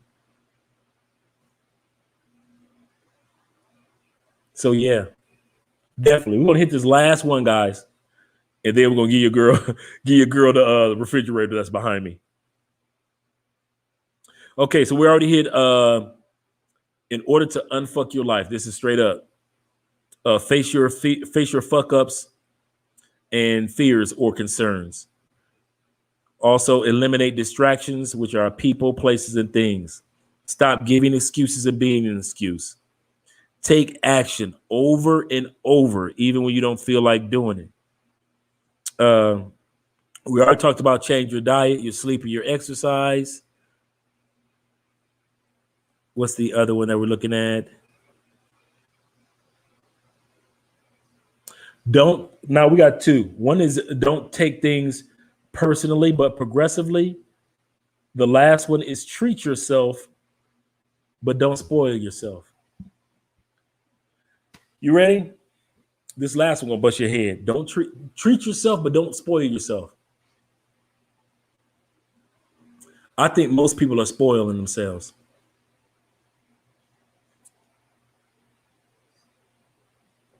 Not with material things.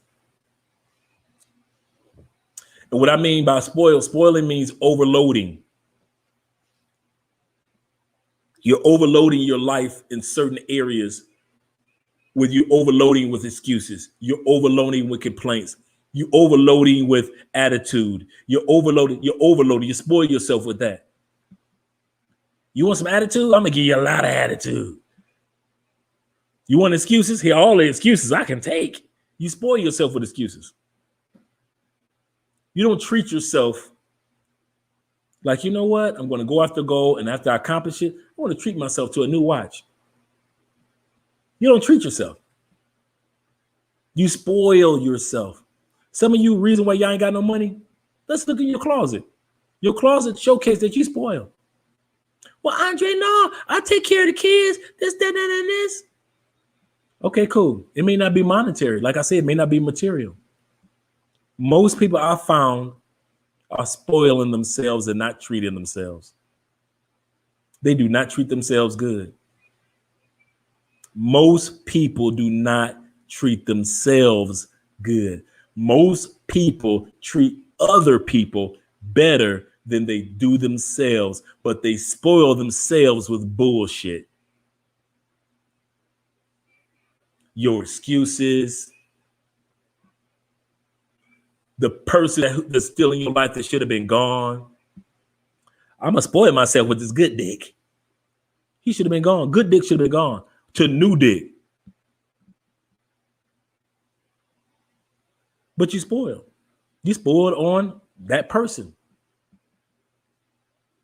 You should have been in a new career by now. Your job sat back and said, we will pay for you to go to school. And you just sat back and just like, it's been 4 years you've been with the company. That's graduation time.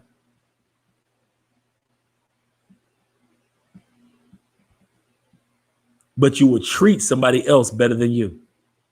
You make sure the kids taken care of. Oh, hell, kids taken care of. Yes, they are. You make sure your mama taken care of, cousins, all of them taken care of.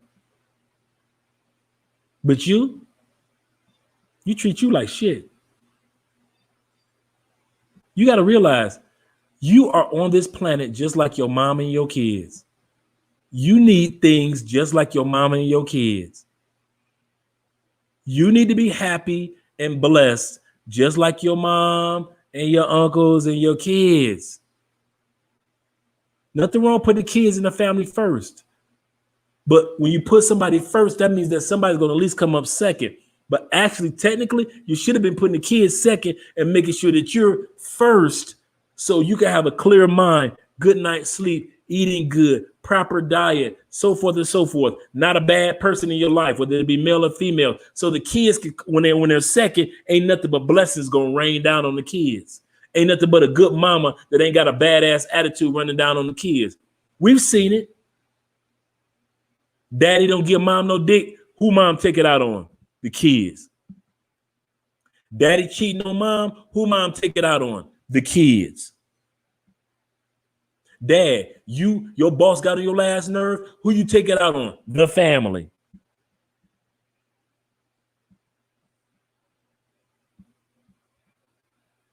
You treat what you have and your family and yourself like shit.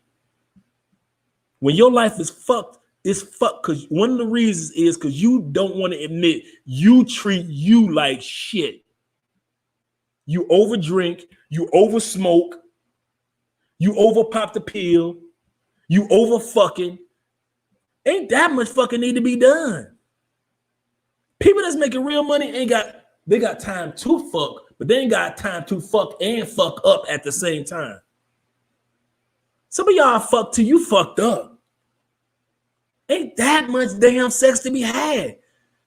It's amazing how only broke people having all these goddamn kids. People that got money, 1 or 2. Our broke ass, 8, 10, 3, 5s. Broke them mother. We can't afford the first one, but we got 4 more and 3 baby daddies. You crying about child support, guys? Really? You got the audacity to cry about child support when you could have took your ass to Walmart or Walgreens and bought some damn condoms and wouldn't have had on them damn kids? Really? You want a bitch to the mother when you could have just went and got condoms? I don't like how condoms feel. I don't like how child support would feel. I don't like if a person, from what I'm hearing from my boys, when they look at their paycheck and they got to pay for 7 kids from one paycheck and they left with 80. I know one dude, I kid you not, this brother, 11 kids. He kiki cat about it. I got 11 kids by 7 women. This brother was making, I kid you not, bullshit you not. This dude was making like $1,200 a week.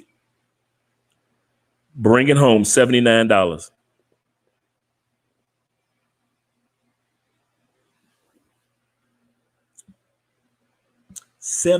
You busting your ass to make $1,200 a week, and you bringing home a paycheck of $79 fucking dollars because you were so busy fucking and not putting on the condom. And you know who need their ass whooped? Not just him. Baby mama number 11. 10, 9, 8, baby mama number 7, baby mama, all that. Y'all should have y'all ass. If y'all sitting up there and y'all know this dude got 5, 6 kids, ain't none of our dick that good for you to sit back and ignore the fact that we got 5, 6 kids by 4 different women. What are you thinking? If you don't pull out condoms, like, nigga, you got how many kids? I'll be right back. Where you going? I'm going to Walgreens. Why? Because I'm bad as a mother. I was the fuck I would be baby mama number 7. You should be condom up. You be like, okay, it must be somebody's dick. The reason that they fucking them. Okay, cool. Nothing wrong with the sex. But you better protect yourself. Be like, fuck be a baby mama number 7, number 8. The hell? And y'all got the audacity to go to, what's that, Ivana, fix my life. Your shit can't be fixed. You are officially baby mama number 8. That's what it is. You can't fix it. You can't change that. And you can't be mad at baby mama number 9, 10, 11, 12. Some of us have to start treating ourselves better. You treat everybody else better. I got family members, they will give you the shirt off their back. They are the sweetest, nicest people. They treat everybody better. They are in fucking wheelchairs because they treated their own health horribly. We have to start treating ourselves better. And all that I said tonight, that's how I unfucked my life. I decided to start treating my life better. I had to realize I'm on this planet just like the young people that I'm helping at the Boys and Girls Club, just like the people that I'm helping at the YMCA, just like the people that I'm the kids I'm helping with Big Brother, Big Sister. I'm on this planet too.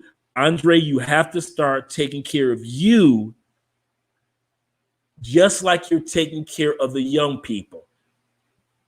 And when I did that, I was even a better person for the young people that I was volunteering for. All right, guys, you heard enough of Andre talking about how to unfuck your life. I really know this is a long live stream. I appreciate you guys that have been here from the moment of the beginning, such as Felicia and the rest of you guys. I appreciate you. Nothing but much love for you. I see nothing but great things coming for us all down the line. No matter what's going on with the pandemic, I still see some great things coming for us. And next week's topic is going to be, I was going to do it this week, but next Friday, drink in hand topic. Andre and I will be together Sunday. But next Friday's topic is going to be women should have more condoms than men. Women should have more condoms than men. I don't know why women have been shamed into thinking that they are looked at as negatively because they protect their bodies from disease or pregnancies because of having condoms.